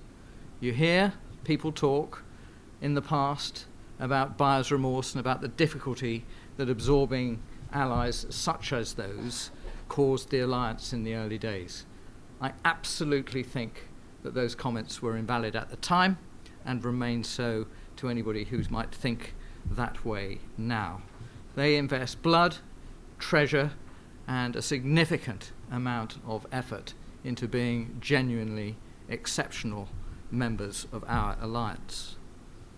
Because of that threat, NATO has reacted in a very, very comprehensive and solid way. The enhanced forward presence, the VJTF deployments that can take place, and indeed, to a greater extent, the 30-30-30-30 initiative, which, even though not fully in place just yet, is certainly a demonstration of the alliance's intent to be ready to react in whatever area necessary. But it comes as no surprise to you that I think one area where that might well be necessary is that part of the world. But the development up in that area is obviously very fluid and moving extraordinarily quickly. And one of the things that our alliance can do with far less controversy than any of its other activities is gain intelligence, understand the situation as it exists at any one given moment. And in a situation where, as we all know, the boundary between peace and war is very much more fluid, very much more grey than it ever used to be, that is crucially important. Understanding what is happening on the ground is no longer a case of tracking the movement of military units, of tracking military intent. This is all about understanding how information is being used to influence populations, influence their behavior. And with states that are so close, which have that common border with the Russian Federation, that sort of intelligence and information gathering is all the more important. But it's not necessarily controversial to do that gathering. The Alliance has, as you know, the Alliance ground surveillance capability, the 5 Global Hawks that are coming on stream in Sigonella next year. It has AWACS, it has Rivet Joint, it has Sentinel, so it is capable of gathering this sort of information in an effective and swift manner. But the new paradigm is going to stretch any military JISR capability. That blurring of the boundary that I was talking about, that grey zone, is going to pose huge, huge challenges. So we're talking later on about the use of artificial intelligence to start to be able to focus, analyze, and fuse the data that comes not just from the sort of sensors that I've described, but also from that myriad other forms and sources that exist today. The social media, the other sort of information bending that we all know that goes along. And then putting that all together in a way that can be understood and acted upon as and when necessary. And if the chips are down, calling on that 30-30-30-30 capability of the Alliance to continue to deter and, if necessary, to defend. So the report just runs through a pretty standard format, ladies and gentlemen, quite honestly. It delivers a view of the strategic context, a view of the threat, a view of the current NATO JISR architecture. But then it talks about what can and what needs to be done to address these new strategic challenges. And it also highlights the fact that the Baltic states have got some capability available to them that they could deliver to start to solve the problem in their own area.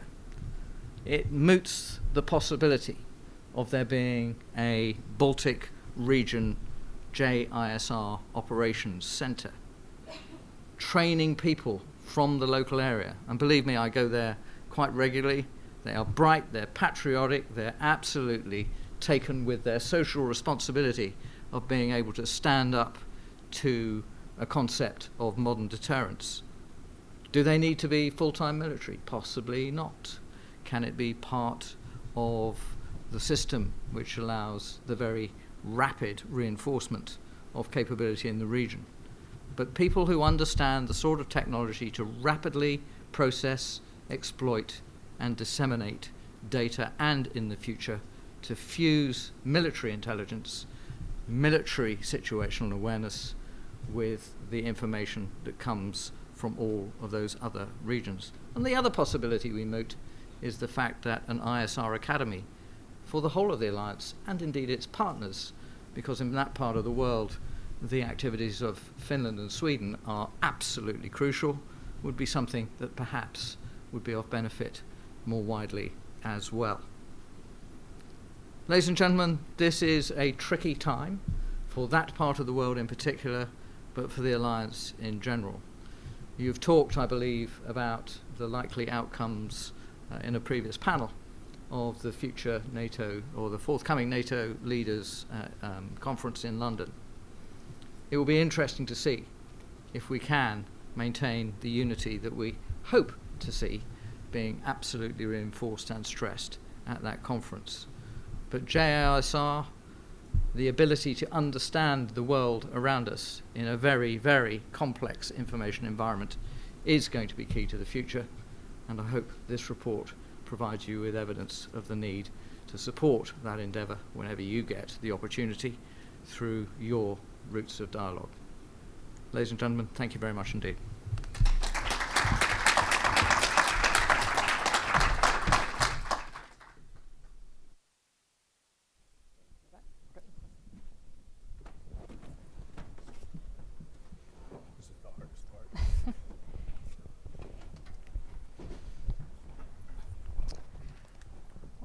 Good afternoon, everyone, for the last panel of the day on this topic. I'm Oriana Pollock, the air warfare reporter with military.com. I've also dabbled in a little bit of reporting on the ongoing conflict in Ukraine and Eastern Europe and its military implications. To my left, we have Ambassador Douglas Lute, who's the CEO of Cambridge Global Advisors and the former permanent representative of the United States to NATO. To his left, we have Sir Chris Harper, who we just heard from in his report, the non-resident senior fellow with the Scowcroft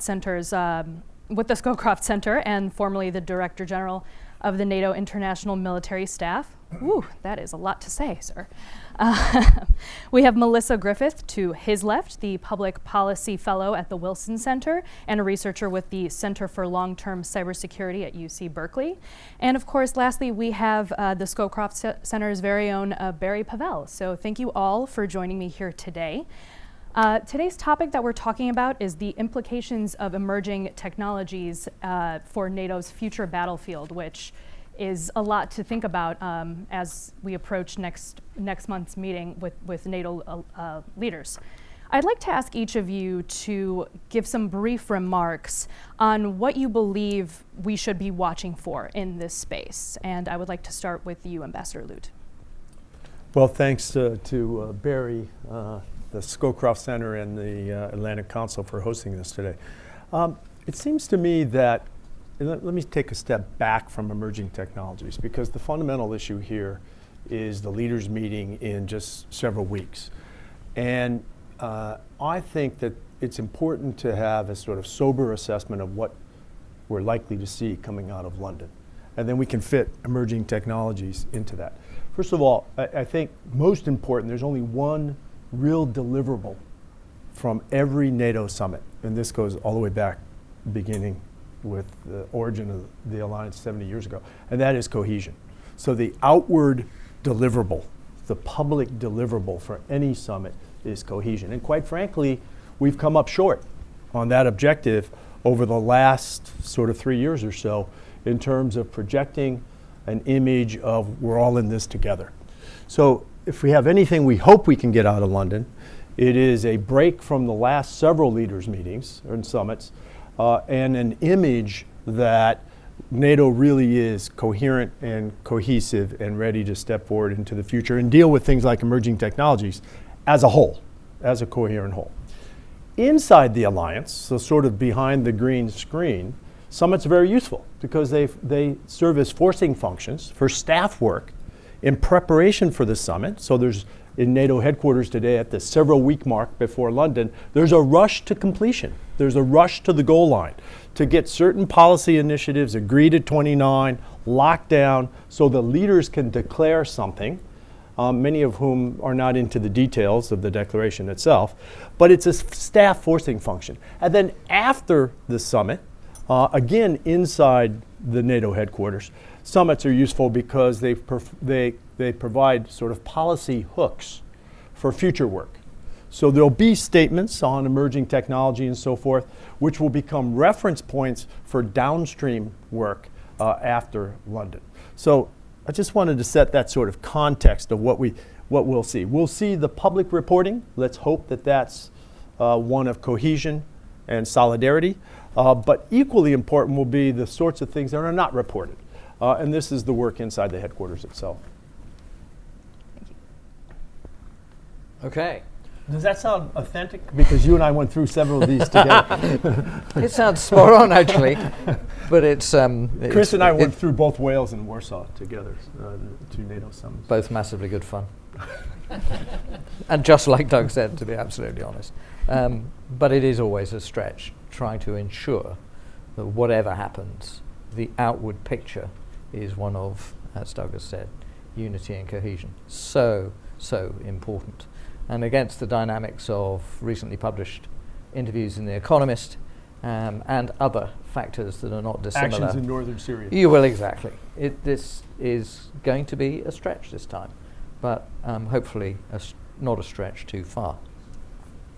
So, as I fell out of NATO headquarters just over 3 years ago now, one of the people who came to see me quite quickly was a very, very young Indian extraction entrepreneur called Herman Narula, who ran a computer games company, but with many members of his staff wanted to do something positive and altruistic in the defense and security space.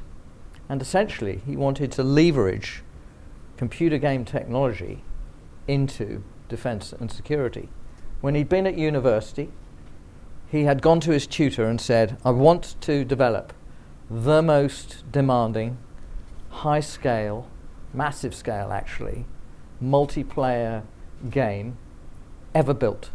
It needs to be this sort of size, country scale, and by persistent I mean that models that are adjusted through the gameplay stay that way. In other words, you make a species extinct, it stays extinct. You don't just press reset. And then the world continues to develop. And I have to say that I pretty rapidly saw that if such technology could be bent towards defense and security, it would have huge use.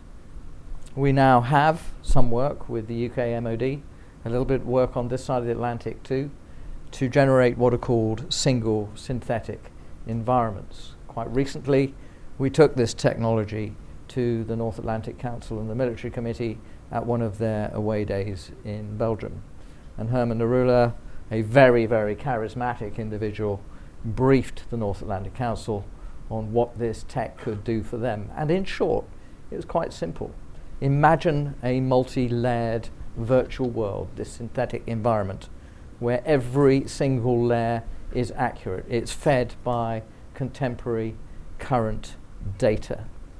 And you have the ability to tweak one layer and see what's going on in the rest across the PMITI, the political, military, economic social infrastructure paradigm. Wow, wouldn't that make decision making much easier, much swifter than it currently is, particularly if using cloud compute and cloud communication, capitals can be involved in such a process all the way along. Ladies and gentlemen, this is possible. It's going to take development. It's going to take a huge amount of education, training, confidence building, and familiarization from those who would ever use tech like this. But it's possible now and can be done, and would, I think, really start to get us back one of the competitive edges that we seem to have lost, and that's the ability to react accurately at speed. Potential adversaries don't have the hang-ups that we do. They don't have the hang-ups of trying to get consensus for 29 nations, a laborious, hard thing to achieve. They don't have the hang-ups of having to be particularly truthful while they're doing that, let alone abiding by the rule of law. And if we're able to harness technology like this to help us in those endeavors, it seems to me that the time is right to do so. Thank you. So I'm going to take a slightly different tact into this question. My vantage point into this is through cybersecurity. So setting some of the politics aside, which I think are really real issues, I kind of want to lay a little bit of the groundwork and the scene around the real issues that the Alliance faces around cybersecurity and kind of the evolution of that policy so far, and some of the things that I'm looking at as we move forward. So I think from my vantage point, there's two core areas of activity for NATO when it comes to cybersecurity. The first is that it relates to kind of the core functioning of the Alliance to date. And you've heard a lot about this sort of in the first panel around things that relate to mission assurance, right? This is mobility, command and control. When you're talking about cyberspace and cybersecurity, it is one of the critical dependencies upon which air, land, and sea rest. Right? So our ability to carry out operations in those areas are dependent on how secure and reliable and resilient cybersecurity or our cyberspace is. So this is kind of the mission assurance category. It's actually one of the areas where the Alliance has made the most progress, is on securing its own networks and thinking through some of those dependencies. I think the layer above that, sort of thinking about broad areas of engagement, you have questions around mutual defense. This is Article 5. You have a progression of including cyberspace as a domain of warfare under Article 5. And then you have questions of sort of information sharing. This is all the Alliance to date, right? The core functioning of the Alliance historically. This is an area where NATO has made the most progress. Still quite a bit to go, but the most progress. I think as we're looking at moving forward with NATO, it's actually the second category that I think is more interesting and somewhat more challenging for the Alliance, and that's the changing strategic dynamic of cyberspace. It is not simply air, land, and sea again, take 2.0, right? It has very different features. And I think you heard in the first panel a lot of focus on deterrence. We know in a lot of the work around security and cyberspace that that's a very difficult and different proposition, and how you deter effectively in cyberspace. You have that kind of ceiling of deterrence, historically what NATO has done. And then you have this floor of security, which is hardening targets against sophisticated actors, actually preventing something from landing, in effect. That's also really difficult if you have a sophisticated actor. These are sort of where NATO is focused most heavily. And the center, which is the most challenging cybersecurity problems that states face, these member states in NATO, are questions of how do you contest and compete. This is a shifting US priority, a shifting strategic priority out of the US, persistent engagement. This represents a whole new area of challenges for NATO, where the United States is actually moving out into networks and into infrastructure that involves space, but also allied countries' infrastructure and networks to engage as close as possible to the activity that's occurring. And then you have this question of resilience, right, where you're seeing a big strategic pivot in a lot of countries across the world, not just in NATO, to focus not just on security, but how do you absorb big hits and carry on critical functionality. And this component, you heard this briefly mentioned in the prior panel, really relies most heavily on your civilian sectors. Civilian government, public-private partnership, your industry, providers of critical infrastructure, and a lot less so on your militaries and your intelligence. And so I think these sort of concept of the United States and countries pivoting to much more contest-compete models, and then a bigger pivot globally toward resiliency that puts a kind of a lower emphasis on the role of militaries and intelligence, put a really interesting kind of spin on the upcoming debates around NATO and its utility in this space. So I would like to think there's a good amount of movement, policy-wise around kind of mission assurance, common core defense, cooperation, information sharing. And then there's a real strategic challenge, which I think the alliance is going to have to start to grapple with, which is what does this mean when you're trying to adjust or address a really different strategic reality that is not just deterrence and is not just security, but is this really messy middle in which military alliances have a very different history in grappling with. I'm going to come at this from a, that was very, very, very good though, I thought. I'm going to come at this from an entirely different perspective, if it's okay, sort of a 10, 15-year perspective, that this leaders meeting is coming, at the beginning of a decade that looks to be very different than the last several decades. And so my main point's going to be, I'll make 6 points. My main point, overall point, is that NATO is a military alliance and is also a political military alliance, and I think it has to start thinking more about technology, not just for military purposes, it has to do that, but for political military purposes, and I think it'll become clear after the 6 points. And I'm going to focus on China because I think that's the long, we have to deal with Russia, we have to strengthen deterrence posture, but we don't get a choice of Russia or China. We're going to have to end up dealing with both, but at different levels and in different ways, hopefully.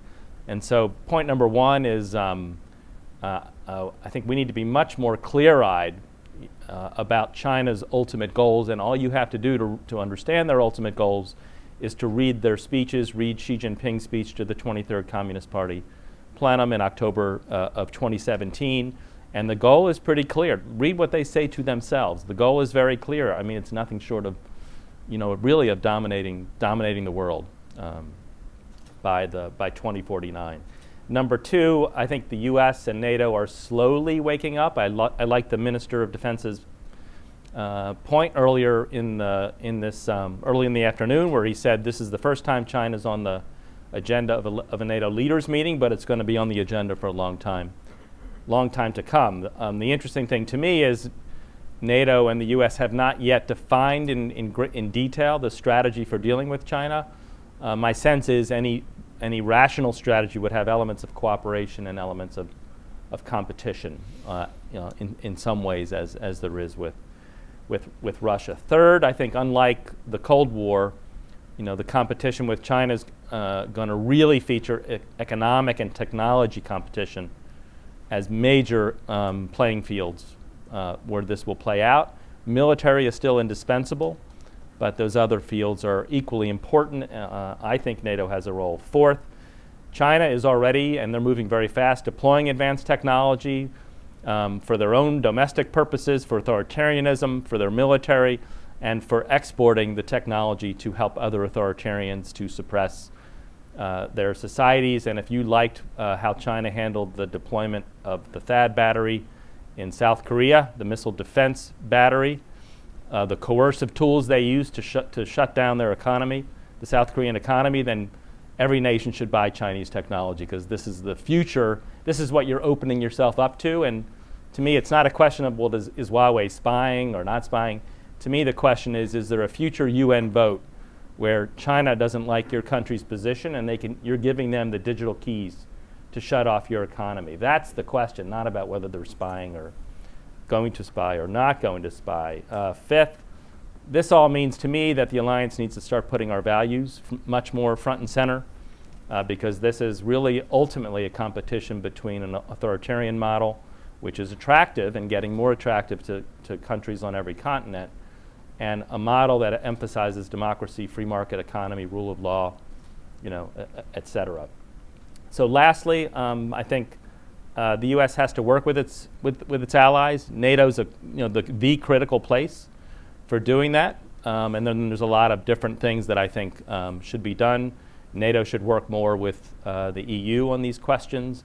NATO should move technology up on the agenda. It's good that it's on the NATO leaders meeting agenda. It should be more. As I've written, there should be a NATO-China Council to discuss these things, to have dialogue, at least to try to seek clarity of intention. And then the alliance should strengthen its linkages with like-minded countries, with Japan, with Korea, with Australia, and with others, Sweden, Finland, where we have shared interests and shared values.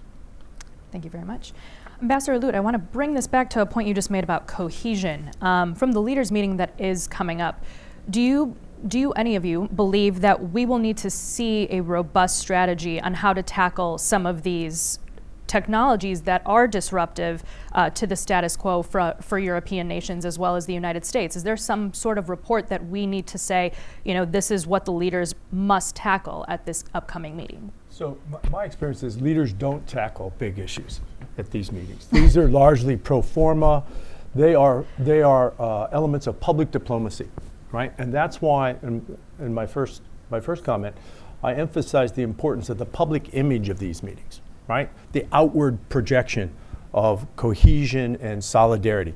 For an alliance that is hinged on, that's founded on an attack on one is an attack on all, these meetings have to demonstrate that we're really in it all together, right?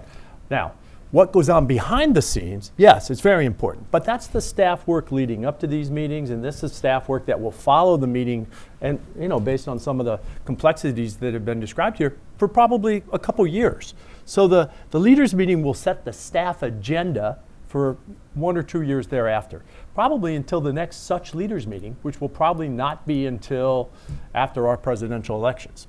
Right? So this is the last such leaders meeting, I would guess, for at least 18 months or so, no matter who's elected president. Right? So it's an agenda-setting session internal.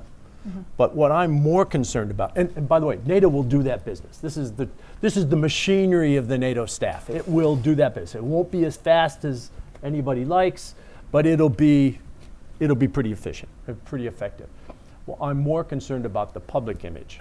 And I'm concerned that that will be disruptive. And why? Because there are a number of NATO allies for whom disrupting NATO plays to their disruptive tactics domestically, right? So they're not being disruptive for the sake of NATO. They're being disruptive for home audiences.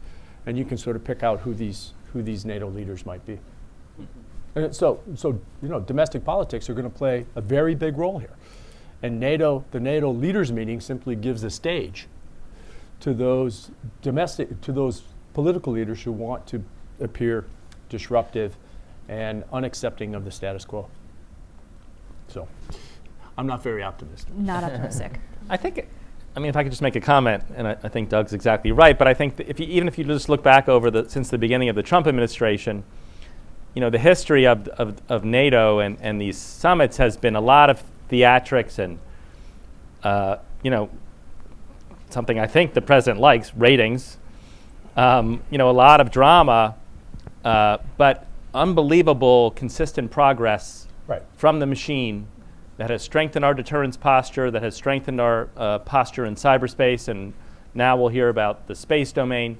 What's not remarked, though, and something I just want to make clear in terms of my own view, is the disruption in the public space at the head of state level really damages, in my mind, the long-term health of the alliance, because you get publics in key countries starting to not trust that the alliance is solid, steady, that the U.S. has their back, that we have unity. Right. So, and you see that very much reflected in President Macron's interview. Sure do, yeah. I mean, that's the theme of the interview, right? If we're these not sure. Yeah, and if these heads of state start playing a game of chicken in this area, then that escalates, we're in trouble. And we should be clear here, right? This is unusual. I mean, NATO's had disputes before, but we've never had disputes where somebody suggested, another significant NATO leader suggested, that the United States is not fully committed to the alliance. This is the big news of what's gone on in the last couple of weeks. So, but there is an important potential positive that's going to come out of this. Well, first the glib remark. They are all going to have dinner with the Queen. She will make sure that there's some unity in that room. All right, so the dinner will go well.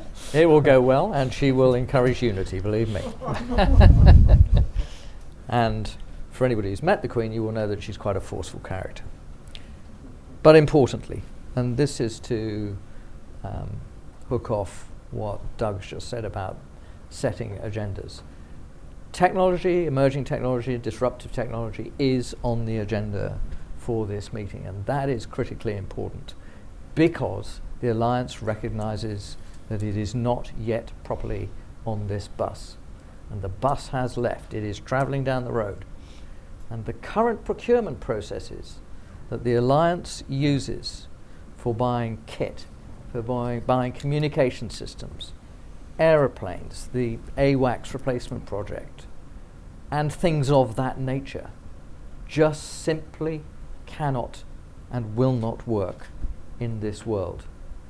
Tech is currently growing in capability at way quicker speeds than are defined by Moore's law.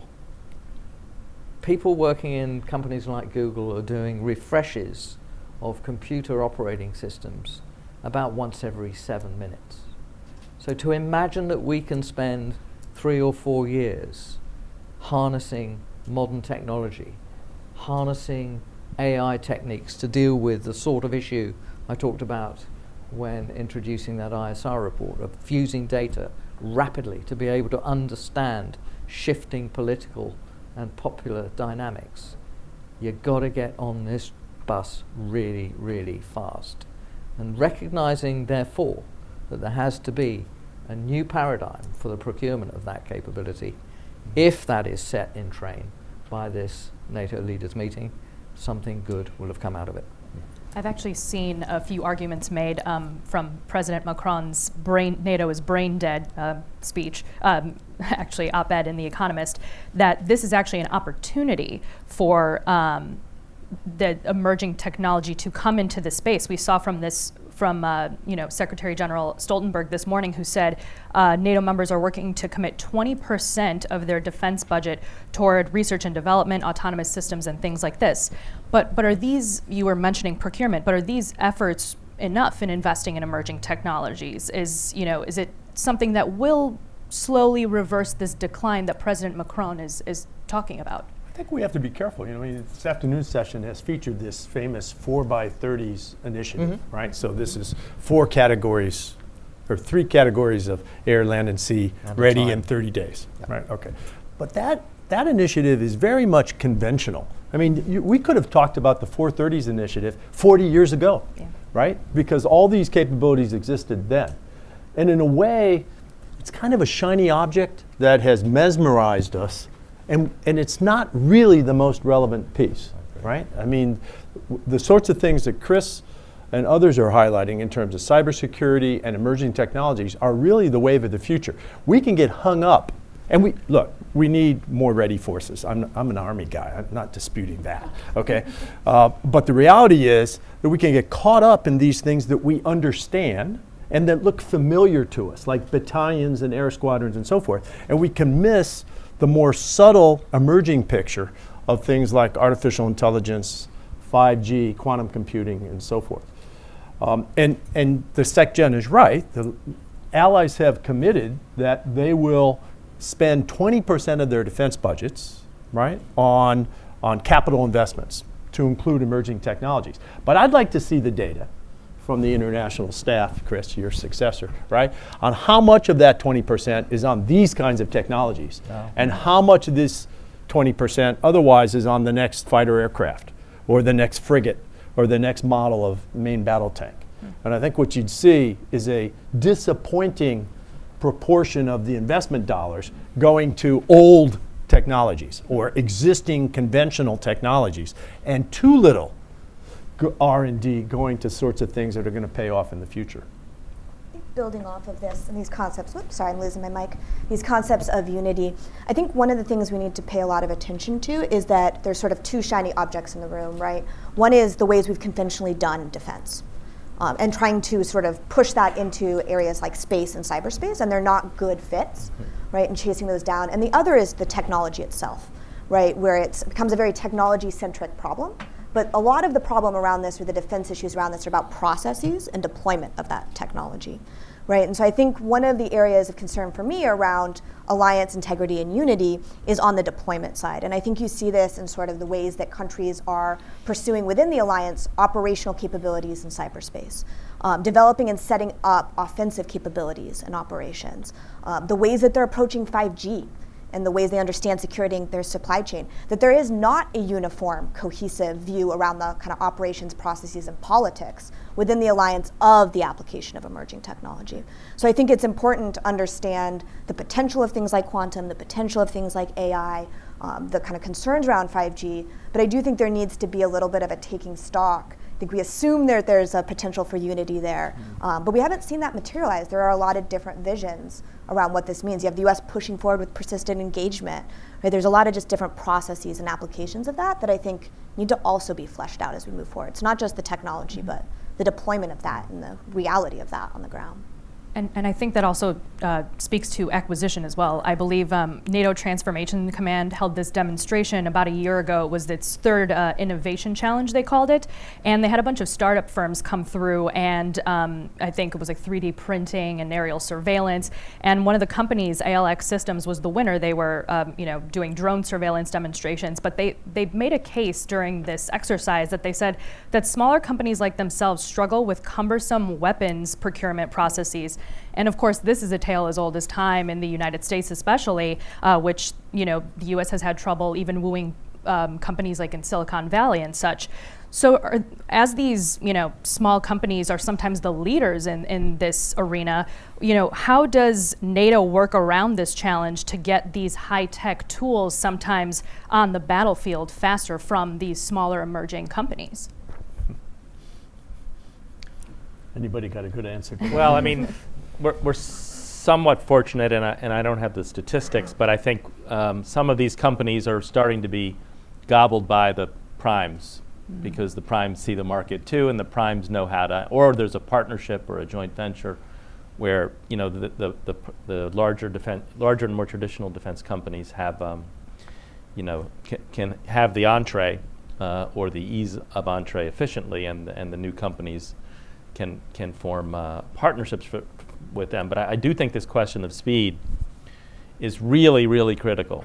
And part of China's strategy is explicitly civil military fusion, where they're breaking down their own barriers. Yeah. And when you see the kinds of things they're doing, it's dramatic. And I think we need to wake up and get into some sort of processes where we don't have to put a new system or a new capability through an exquisite and 5-year process to ensure that initial operating capability, it's 100% perfect, because the Chinese throw stuff out there. My understanding is 50% ready, try it out. I think we need to take a much more Silicon Valley-like approach to acquisition and deployment, and much less of a Washington-based, careful, safeguards, et cetera approach. We need to change the culture.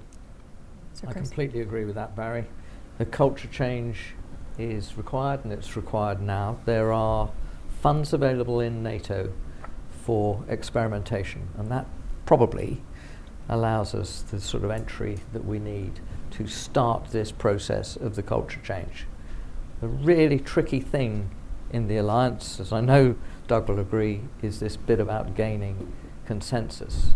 But if we can use experiments, demonstrations, to breed the level of familiarity that is going to be necessary for the perm reps and the heads of state and government eventually to agree that this technology is critical to a political military approach to the current dynamic threat that we face, then I think we've probably got an entrance door to the future. We need to get into a state of almost perpetual rehearsal, so that every time we have an exercise, a NATO gathering of the North Atlantic Council, they're understanding what it is they're saying, and how it is perceived by a potential adversary, and how that information can be played back against them. And then you start to see whether or not you can accelerate a decision-making process, both in times of peace, in crisis, in war, and in the blurry area in between the two. Thinking about this decision-making process, I think this is actually one of the areas that I would like to see a lot more push for around rehearsal and exercise. So often when you're doing traditional exercises, emerging technology is sort of set off to the side. Sometimes running in tandem, there'll be sort of a cybersecurity exercise. But you don't usually have sort of the grounding of major air, land, and sea assets because of some sort of cybersecurity attack, because it would take them off the board in a way that is seen as not advantageous. But in reality, that is a possibility. So I'd like to see more integration as we do these rehearsals. But I also think we really need to think about not just holding these exercises and these rehearsals at the operator level, which is where a lot of these still are, and actually dealing with the entire chain of command and bringing in a lot more of the political leadership, because I think if you want to have a political military alliance, that is the reality of operations when they would happen in the gray space, in peacetime, and in times of crisis. And so I think the fact that we have very emerging technology almost siloed off, you run your exercises, we'll run ours, because we want to play with our big flashy toys, we don't want them to be grounded. And the fact that we often just bifurcate that chain of command and say, well, we'll just have an interesting meeting on the side, which happens quite a bit around some of these exercises about what the political leadership would have done. But they don't have a good grasp because they weren't actually in the room around, would we want to deploy this technology in this way? What are the kind of mechanisms we would need to have? Are we missing a form of technology we would have wanted? And sort of recombining that stack more meaningfully in these rehearsals. Are there any partnerships that stand out to you, Melissa, or anyone, or a bilateral cooperation on this front? Sometimes it's tough to do that multinationally, and especially NATO is such a large alliance, but is anything come to mind in terms of cooperation for either integration exercises or two countries working together on a project that seemingly wouldn't have happened before in the emerging technology space? So I think there's a couple notable exercises, so like Lock Shields, for example, which is a NATO-level exercise on cybersecurity, would be a really good opportunity to run something like this, right? At least in combining the command control stack. At the moment, in their last sort of iteration of that command and control component of that, the political people were off to the side holding interesting discussions, but it was still an operator level kind of exercise. And I think there's real potential. That environment already exists. The kind of organizational structure already exists. They're already thinking about pulling heads of state and bringing in actual higher levels of political leadership to run something a lot more effectively. And you could leverage an existing institution to do that. You want to cover that, and I've got another thing. You do it. Well, so the point it's your level of exercise. Another conversation here. The natural partnership, it seems to me, is the NATO EU partnership here, and that's because all of what we're discussing here, whether it's cybersecurity or emerging technologies, really span the gap between civil and military, right? And today, before Brexit, right, 22 EU members are also NATO allies. So you have this big overlap in membership. And it seems to me, in terms of R&D dollars and in terms of civilian military lash-up, that this, for NATO, it's a very self-interested partnership to link arms with the EU. And this is emerging right now. It has emerged in the past on cybersecurity, right? But very interestingly, you have a NATO set of standards for its member states with regard to cybersecurity, and you have an EU counterpart set of standards, and they don't match. Okay, so how can that be, right? And there's a new realm of this coming out, and it's with regard to 5G, right? So the EU has canvassed its member states and come up with a risk assessment, a compiled risk assessment on 5G, right? NATO is a little bit behind the EU in terms of assessing risk, but it'll be very interesting to see if they combine their efforts and try to come up with a common set of standards with regard to the risk presented by emerging 5G systems. And it's not clear that they have. And it's certainly NATO-EU cooperation is impeded when the U.S. Nationally is taking shots at both organizations, right? So we ought to be, as we have for 70 years previously, we ought to be the biggest champion for EU success and the integration of our European allies, because in the long run, an integrated democratic Europe allied with us is our single greatest strategic advantage against the major competition in the next, for the rest of all of our lives, right? Which is that competition with China. So do we want to compete with China by ourselves, one-on-one, or do we want to compete with China with Europe on our side? So we should be doing everything possible to integrate Europe. And these emerging technologies, is a really good and it's a very lucrative opportunity to link our R&D and to come out stronger together. But we got to quit shooting at one another. Couldn't agree more. Sorry, but it wasn't. But I think it's about right that after Brexit, 80% of the defence spending in NATO will come from non-EU members. Right. 80%, ladies and gentlemen. Holy cow. Frankly, if we were at a point right now where defence spending had been right in the European Union since the end of the Cold War, we wouldn't have these gaps in European military capability, in ISR, in air-to-air refueling, in some of the critical enablers. But we didn't. We're trying to address it now, but the shortfall is huge. And to imagine that that can just be plugged in an instant and a separation achieved for an independent European defence is frankly fanciful. So we've got to make this alliance between NATO and the EU work for many, many years to come. Even if we started to address those shortfalls now, best guess would be about 20 years worth, I think. Yeah, I think more like 50. Okay. Right. Ambassador Liu, you mentioned 5G, which I believe is the elephant in the room, but I mean 5G is here, Huawei and the communication network is here, and it is proliferating quickly across Europe. So with Secretary Pompeo pressing against European partners using Huawei, but it's, like I said, it's here. How do you get them to join this coalition of we're going to say no to Huawei, or how do we as the United States try to tell them otherwise? How do we try to move forward and say these are not secure networks, these are things that will destabilize the alliance? How do we get them to move away when Huawei's already here? Well, I think inside NATO, defense ministers just several weeks ago took an initial step, which was to, without mentioning China or Huawei, they agreed that the existing standards for NATO allies for self-protection, for resilience, have been updated to include things that point right to 5G. So emerging telecommunications networks, the reliance on unreliable external supply chains, read China, and so forth. So there has been some increased awareness of this sort of emerging challenge of 5G. But look, the reality is that 5G is just the shiny object today in terms of a bigger, more strategic pattern of Chinese influence in Europe.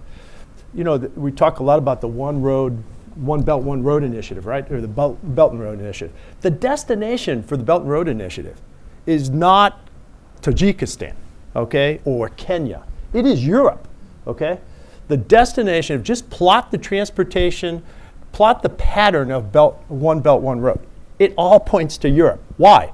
25% of the world's GDP, 600 million people, well-developed marketplace. That's what China wants access to. And that's why we see a steady progress on the building of the Belt and Road Initiative, all pointing to the doors of Europe. The Chinese today own the Greek port of Piraeus, one of the most significant deepwater ports in the Mediterranean. You can see similar, while not complete ownership, but similar commanding ownership positions in other major transportation ports around Europe. You see Chinese influence in the far north. When the ice pack there permits a 40% reduction in transportation costs for China, when they can actually transit the Arctic on a more reliable basis. So 5G is interesting, but again, we can lose the forest from the trees here, right? And the bigger pattern is that by way of 5G, by way of transportation infrastructure and so forth, China is infiltrating Europe, partly because of commercial interests. I mean, they want to make money, but also because of a downstream expectation that commercial influence today will lead to political influence tomorrow. And it's that political influence that they've got their eye on.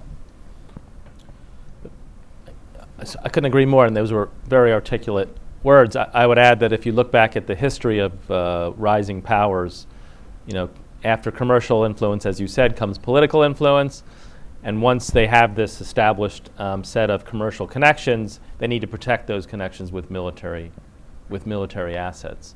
So you see access to Piraeus. You see what I'm told is a very sophisticated Chinese base in Djibouti. And so, you know, maybe we should do a lightning round of predictions here. How long before a formal Chinese military base in the European theater? I'd say within 5 years. Or on America's doorstep in South America. Uh-huh. Yeah. Right, or at least a pattern of Chinese ship visits, cooperative arrangements with regard to Chinese aircraft and so forth. Look, China's not going to invade Europe. That's not what I'm talking about. But that's not, we don't have to worry about that. They don't need to. If they buy their way into political influence, then you see things, I think you mentioned the UN Security Council, the potential for political influence there, but you've also seen already in some of the EU member states, where votes in the council have come up on things like human rights abuses and so forth, where certain states have abstained or even vetoed based on, and as you track that voting record against Chinese commercial influence, you see a connection. So they are already infiltrating Europe economically and politically in unhealthy ways. Now, again, this doesn't need to be a military competition that rises to, buying tanks and airplanes and so forth. But it's very useful that in the foreign ministers meeting hosted here in April on the 70th anniversary of the alliance, for the first time in NATO's 70-year history, there was a session on China. Mm-hmm. It's also interesting now 6 months later, at the leaders meeting in a couple weeks, right, there'll be another session on China. So in the last 6 months, you've had the first 2 sessions ever in the history of the alliance on China. That's appropriate. And Doug, what in an ideal world would you see as a way to start to address this? Well, I think so. The assessing of external supply chains and the influence of those supply chains on critical infrastructure would be a place to start. 5G is a perfectly reasonable place to start, right? So NATO allies should go through an assessment process, and NATO can sort of chair the meeting. Right? And you can imagine this happening on the international military staff, which you used to direct, right?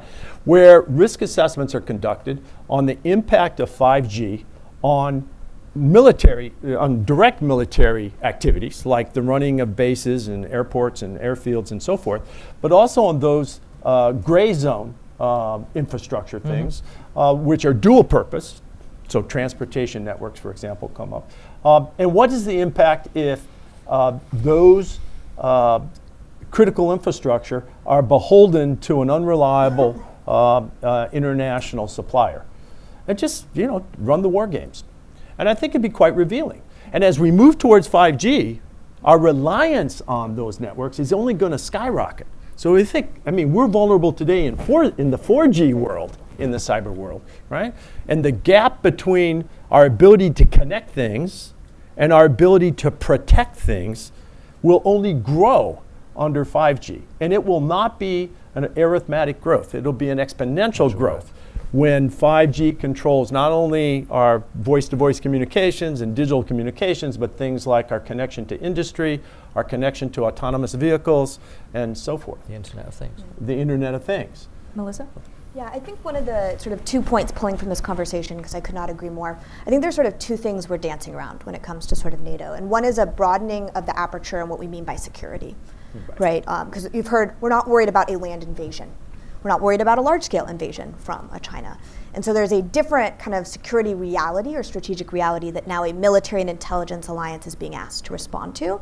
And that requires a very different aperture when it comes to the types of organizations, processes, and policies that a military alliance will likely have to undertake, like an organization like NATO.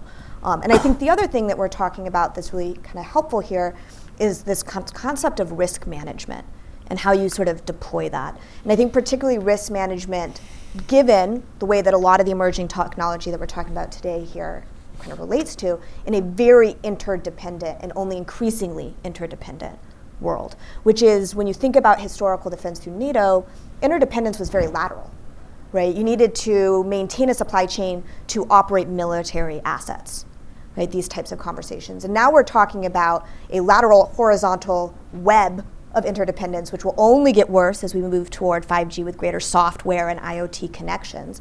And how do you risk and assess risk management in that? Right. So I think it's sort of a broadening of the aperture on security and the realities of what that requires policy-wise, but then also a much more robust understanding of how to do risk management in a much more interconnected world. And 5G is sort of a cutting-edge current issue that's sort of upon us in the next 2 years, but will not be the last. It's just one step along a further chain of interconnectivity and interdependence.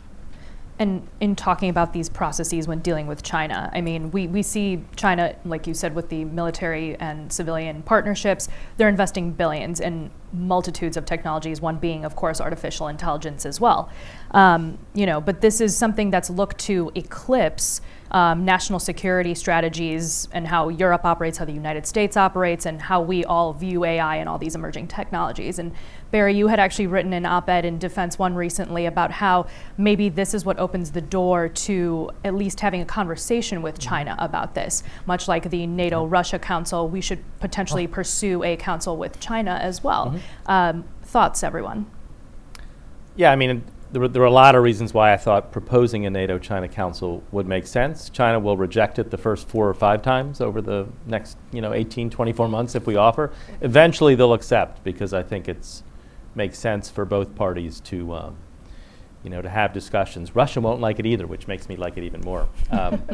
A quick point about Huawei and 5G and the economic behemoth that China is becoming, and maybe I'll use an anecdote. I mean, when I talked about values, it also applies to this, because someone told me that certainly there's a lot of innovation and there's a lot of great legitimate economic activity that we are competing with in China. But I heard a story that Huawei wanted a very interesting technology that was T-Mobile USA's technology. It was a robot testing capability for phones.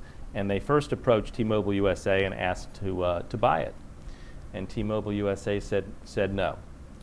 So the Chinese went back, and they went back to T-Mobile USA and said, we would like to lease it from you. And T-Mobile USA said no, thank you. Then there was an incident where a Chinese worker ripped off the robot arm from the robot, ripped it off, took it to his room, took lots of pictures, sent it back to Huawei, and then was caught. So in terms of playing by the rules, and considering China a legitimate economic competitor, again, we have to return to our values and the rule of law, and I just think we should be very, very clear-eyed about China's goals, what it will pursue to achieve those goals, and how democratic, like-minded countries that share values need to stick together and deal with this challenge, in a very comprehensive and thoughtful and strategic way. This is an important point for unity. We talk a lot about being concerned around unity in the alliance, but I think it is important to sort of piggyback off your point. There's a lot more water between us and sort of other alternative views that are being articulated than there is between us, right, as a group. And so I think it's useful to think about some of these other foils and these other kind of articulations as a way of also pointing out that there is a lot of overlap and a lot of agreement within sort of our structures, the domestic political situations in which we ground our companies, the ways we understand rule of law, these types of questions. We talk about a widening gulf, but there is in fact, it's not as wide as it is between us and sort of other kind of articulations of that. So I think that is a word of hope, potentially, an opportunity for that. But I just want to spend, this is off topic, but this question of values is really important because, early on I tried to make the point that the number one deliverable out of the summit or out of a leaders meeting is cohesion, right? Well, one of the things that has cohered NATO for 70 years is common values. I mean, the second sentence of the Washington Treaty talks about democracy, individual liberty, and rule of law. So before you get to Article 5, or before you get to Article 3, the sort of self-reliance, resilience article, right, you got to pass through the values. And NATO, I think today, there's room for NATO to take a hard look in the mirror internally about the values that are supposed to cohere the alliance together. So, how does democracy, individual liberty, and rule of law look in Mr. Erdogan's Turkey, or Mr. Orban's Hungary, or Mr. Kaczynski's Poland? Quite frankly, as Americans, we ought to take a hard look at how we're doing, right? So there's some in-house housekeeping here that needs to be done within the alliance before we start shooting arrows outside the alliance. And if I could just reinforce that, sorry, go ahead, sir. No, a NATO-China Council would be a very good idea, but I would hope that it was considerably more effective and useful than the NATO. You've sat through too many NATO. Oh, my lord. They are terrible. They're stultifying. It's a one-way conversation that achieves very little indeed. And it's not useful. And so why that particular blockage can't be knocked over and fixed is somewhat beyond me. A NATO-China Council that achieved sensible dialogue on security matters at the moment, I think would be of huge value. But NATO talking at 29, right, together at 29 to China would be a very interesting dialogue. And it's much better than shouting at one another. Correct. Right? And by the way, I have a different view of the NATO-Russia Council, which is, if we should at least have a channel that's open. Right? I agree. And right now, it's the only channel that's open, so we should retain it. But they are tremendously boring. Just to reinforce Doug's point, but then extend it, is I do think we're at a little bit of a values deficit here, certainly in the United States. The image that is projected to the world, which is not the entire image, but it's what people see on the media in Europe, in Asia, everywhere, is not the model that will strengthen the influence of NATO. So we have a lot of work to do at home. That's really critical for the sources of our power and influence in the world. So that's one deficit. And then the other deficit, because I think about these security issues, is we're in a deterrence deficit because of these concerns and questions and uncertainties about will the U.S. come to... Or a confidence deficit. Yeah. Will the, is extended deterrence still existing? Will the U.S.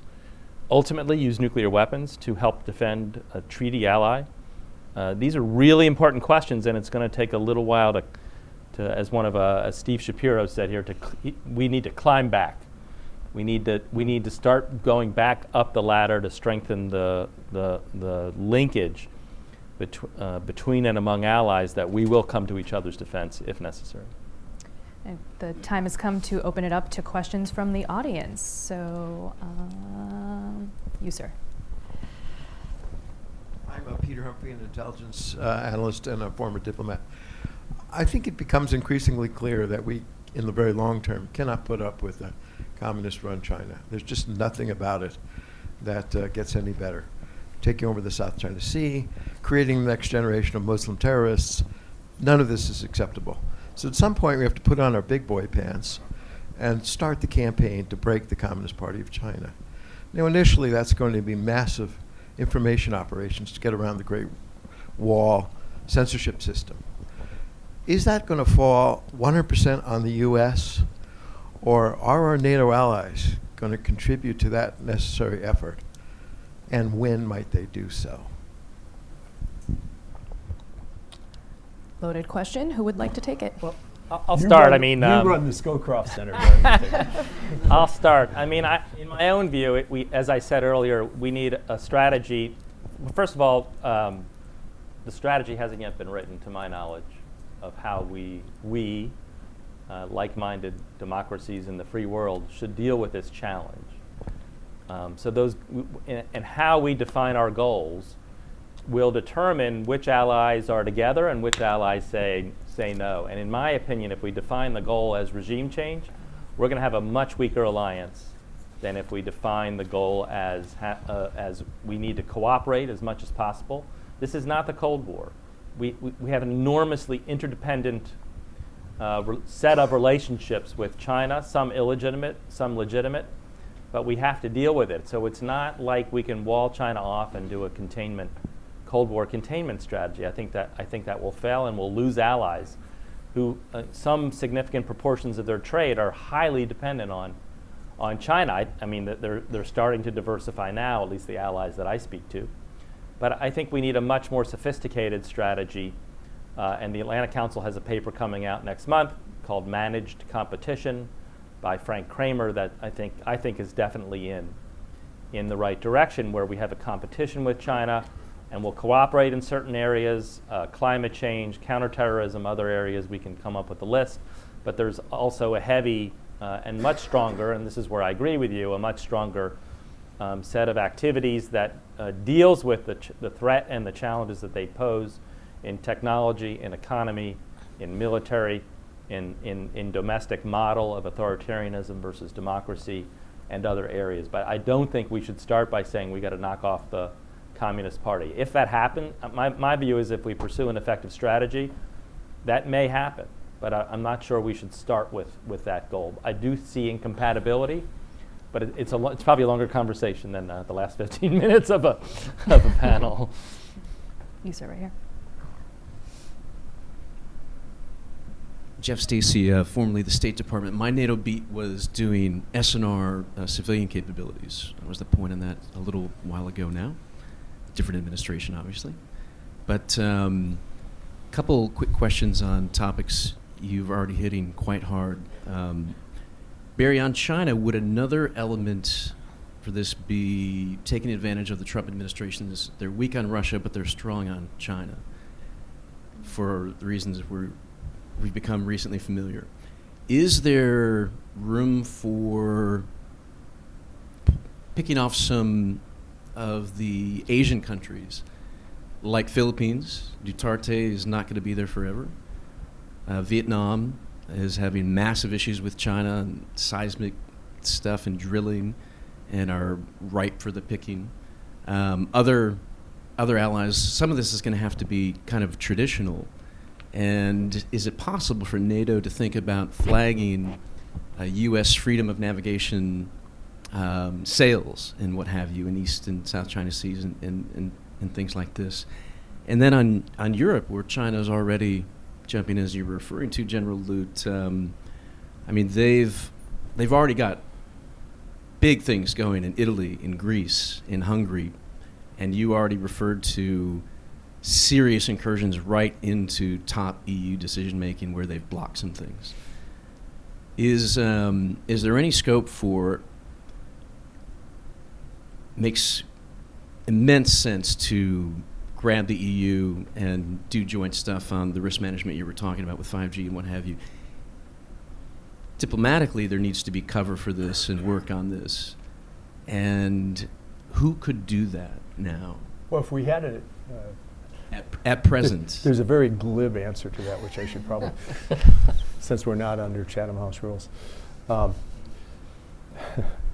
resist the temptation. Look, it goes in different circumstances. Right, perhaps a different ambassador to the EU who was focused on the EU and not elsewhere. But the strategic reality here, right? I mean, just set all the details, all the transactional stuff aside. The big picture is this question of alliances, right? And China and Russia, you know, we refer to them as near-peer competitors or strategic competitors. There's one huge strategic difference between them and us, and it's this constellation of European allies in NATO, right? The EU, which, while not a formal alliance, is should be a very strong partnership, right? And then you mentioned our allies in East Asia as well. If you harness those, buff those allies up, nurture them, refresh them, right? We're in such an advantageous position with regard to whatever competition with China happens, right? So things like the Trans-Pacific Trade Partnership, right? I mean, that's a hugely strategic move that we've discarded, right? And I think unwisely discarded. And when we, talk about trade tariffs and trade wars with Europe and bashing the EU and distancing ourselves and questioning NATO and so forth, those are strategic shots in the foot for America as we should be positioning ourselves for the big competition ahead, which is China.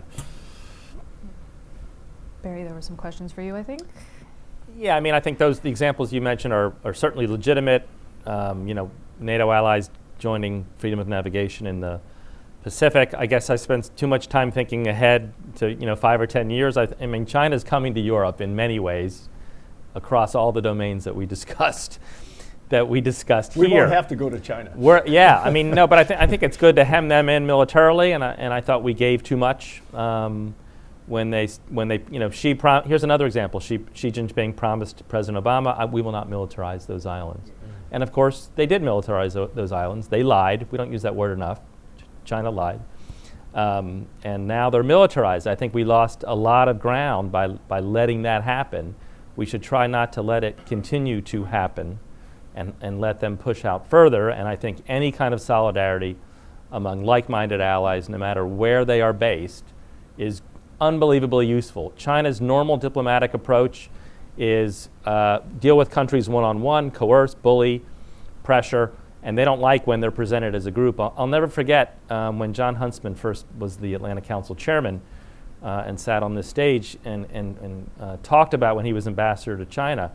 He said he would never go in to deal with the Chinese government on an important issue without first collecting a little coalition that often included the European allies, and then would go in with a united front. So the more that we can do that, as Doug just said, the more that NATO can strengthen its linkages with Australia, Japan, Korea, other countries that are like-minded, and there was an Atlantic Council paper last week that was released in the Scowcroft Center that suggested, among other things, an alliance of the free world. You know, that obviously NATO would be a core component of. Sir. Steve Winters, independent consultant. I think this is for Barry. I didn't have a chance to read your article, but I'd take a look at it. But one possible cooperation there would be a cooperation looking at the potential dangers of AI for everybody. I think Henry Kissinger got onto this subject a couple of years ago and then wrote that article in The Atlantic, and I gave him credit because basically he said, this may be just the end of Western history, the end of anything we understand, whatever. So the Chinese, for example, if their AI, if they had some breakthrough, if their AI got out of control, as is well recognized, that might be the end of the Chinese Communist Party right there. Their own AI might end it. So they have just as much of an interest as everybody else in understanding what the dangers of these systems that they're creating in competition with everybody else, Russia and us and so forth, who are trying to create them. So do you see a possibility for a cooperation there among all the people working on AI? Well, without getting into the particulars of the rise of the machines, I do think it's a legitimate issue for discussion. And as I said in my earlier remarks, technology should rise on the alliance's agenda, and China should rise on the alliance's agenda, and the alliance should talk to China. And I think this competition is going to play out in the economic and technology spheres mostly, while military is still indispensable. So I agree with your overall suggestion that AI is a critical topic for NATO and the EU and China to discuss. So that there are codes of conduct, and there's a lot more. You know, you raised a particular dramatic scenario, but there's a lot more to discuss too in terms of how the uses of AI. But again, values. I mean, they're using AI domestically. I've seen it for things that we at least in our society would never put up with. So there are differences in values where we can discuss it and agree to disagree, I guess. But there are other areas where there should be code standards, et cetera, and I think there are others on the panel more expert than I on AI. I think we have time for one more question. Miss right there.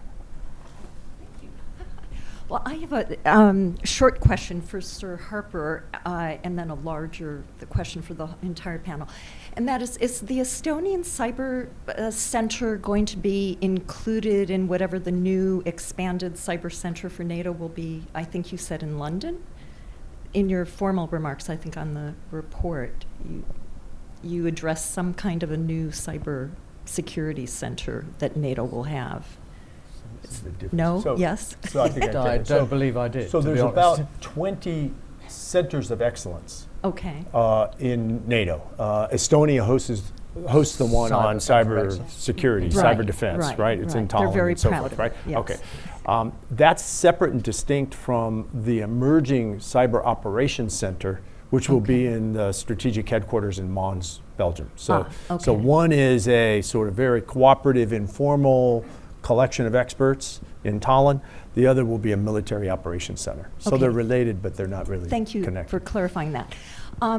Now, none of you have made any reference to the looming demographic problem that China is facing. As I understand it, one of their largest, if not largest, cohort are the aging baby boomers, just as we have in the United States. But there, they have no social security system nor a Medicare system, and the Chinese students that I've spoken to in this town who are here trying to get jobs or in, university here, are agonizing over the fact that they're single children, right, who have grown up and are expected to support 4 grandparents and 2 parents as they're aging. And there's a great deal of anxiety. Will the Communist Party be forced to address their demographic problem and switch resources from all of these international investments to investments at home, taking care of their dementia and Alzheimer's aging baby boomers? Well, I think the question points out that China's not perfect here. It's got big challenges. It's got perhaps the one you mentioned, but it's got the Uyghur problem. It's got the rising expectations of the middle class, which they've developed in the last several decades, right?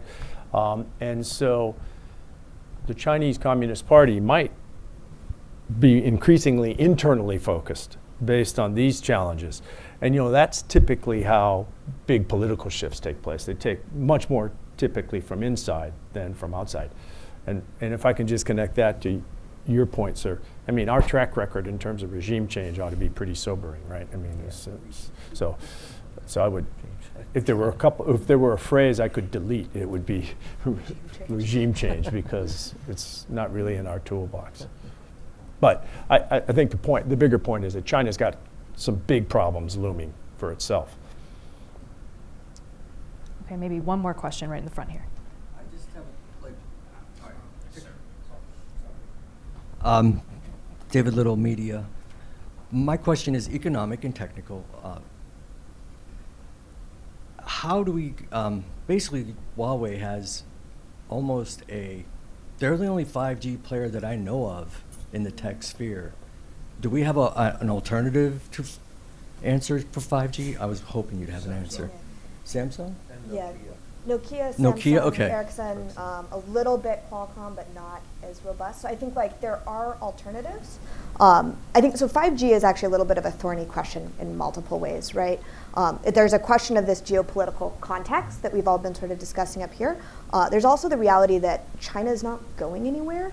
Right? I don't think anyone up here can snap their fingers and magically blip, like they're off the map. They're not going to compete in emerging technology. They've decided to just focus on baby boomers at home, right? I think this is a rising power with significant economic might kind of behind them. So I think there's a couple realities on 5G. There are certain areas of the stack, right? Vendors is one of them where Huawei is quite robust, where we do have alternatives. And then there are areas where we can exclude, sometimes at cost. This is highly debatable about how much it costs to go for these other vendors. But I think also really importantly, there are ways of kind of engineering around like a Huawei in a system, right? And these have much more to do with how you operate securely in insecure systems.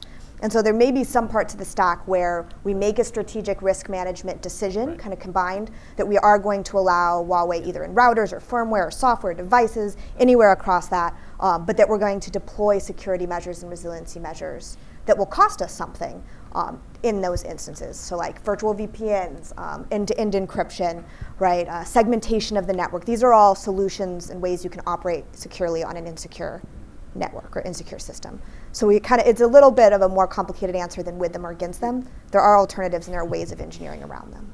I know that like when I have a Microsoft, I just have an operating system and they patch constantly. Couldn't Huawei just say, we're going to patch this and maybe put it back there? Or Yeah, so it's an area of concern. I would say they don't have to put a backdoor in it because they're just really buggy, right? Like by having shoddy code, they have in effect just put backdoors, not just for themselves, but any malicious actor, state or otherwise, right? You go for weak links, and shoddy code, and particularly as we move more towards software, is an incredibly weak link, right? So whether or not it's malicious or otherwise, to me, is kind of beside the point, because in effect, they've put a giant backdoor. So what we've got to come to is back to this question of risk assessment, right? So what might look like initially a 30% discount on buying Huawei, which sounds like a good deal that nobody can match, right? When you patch it or secure it, there's a security tax on top of the 30% discount, which actually means that Western commercial competitors are actually quite competitive, right, because of the quality. But we've got to make sure that the whole equation is assessed as nations take 5G decisions, so it doesn't look like just a quick good deal, and that they account for the fact that there's going to be a security tax if they buy into Huawei. No, it's not remotely. Yeah, so there's been a finite state report that recently came out. The UK has also a 14-year relationship with Huawei, repetitively unable to kind of bring it up to reasonable standards. Everybody's buggy. Software is a security problem, but it's a matter of scale, and it's not close. Competition. Happy to provide that. Well, competition is grand. So that brings us to the end of our panel session. I thank our speakers today for joining me here, and we will continue to watch this space. Thank you very much, everyone. Thanks, John. Great.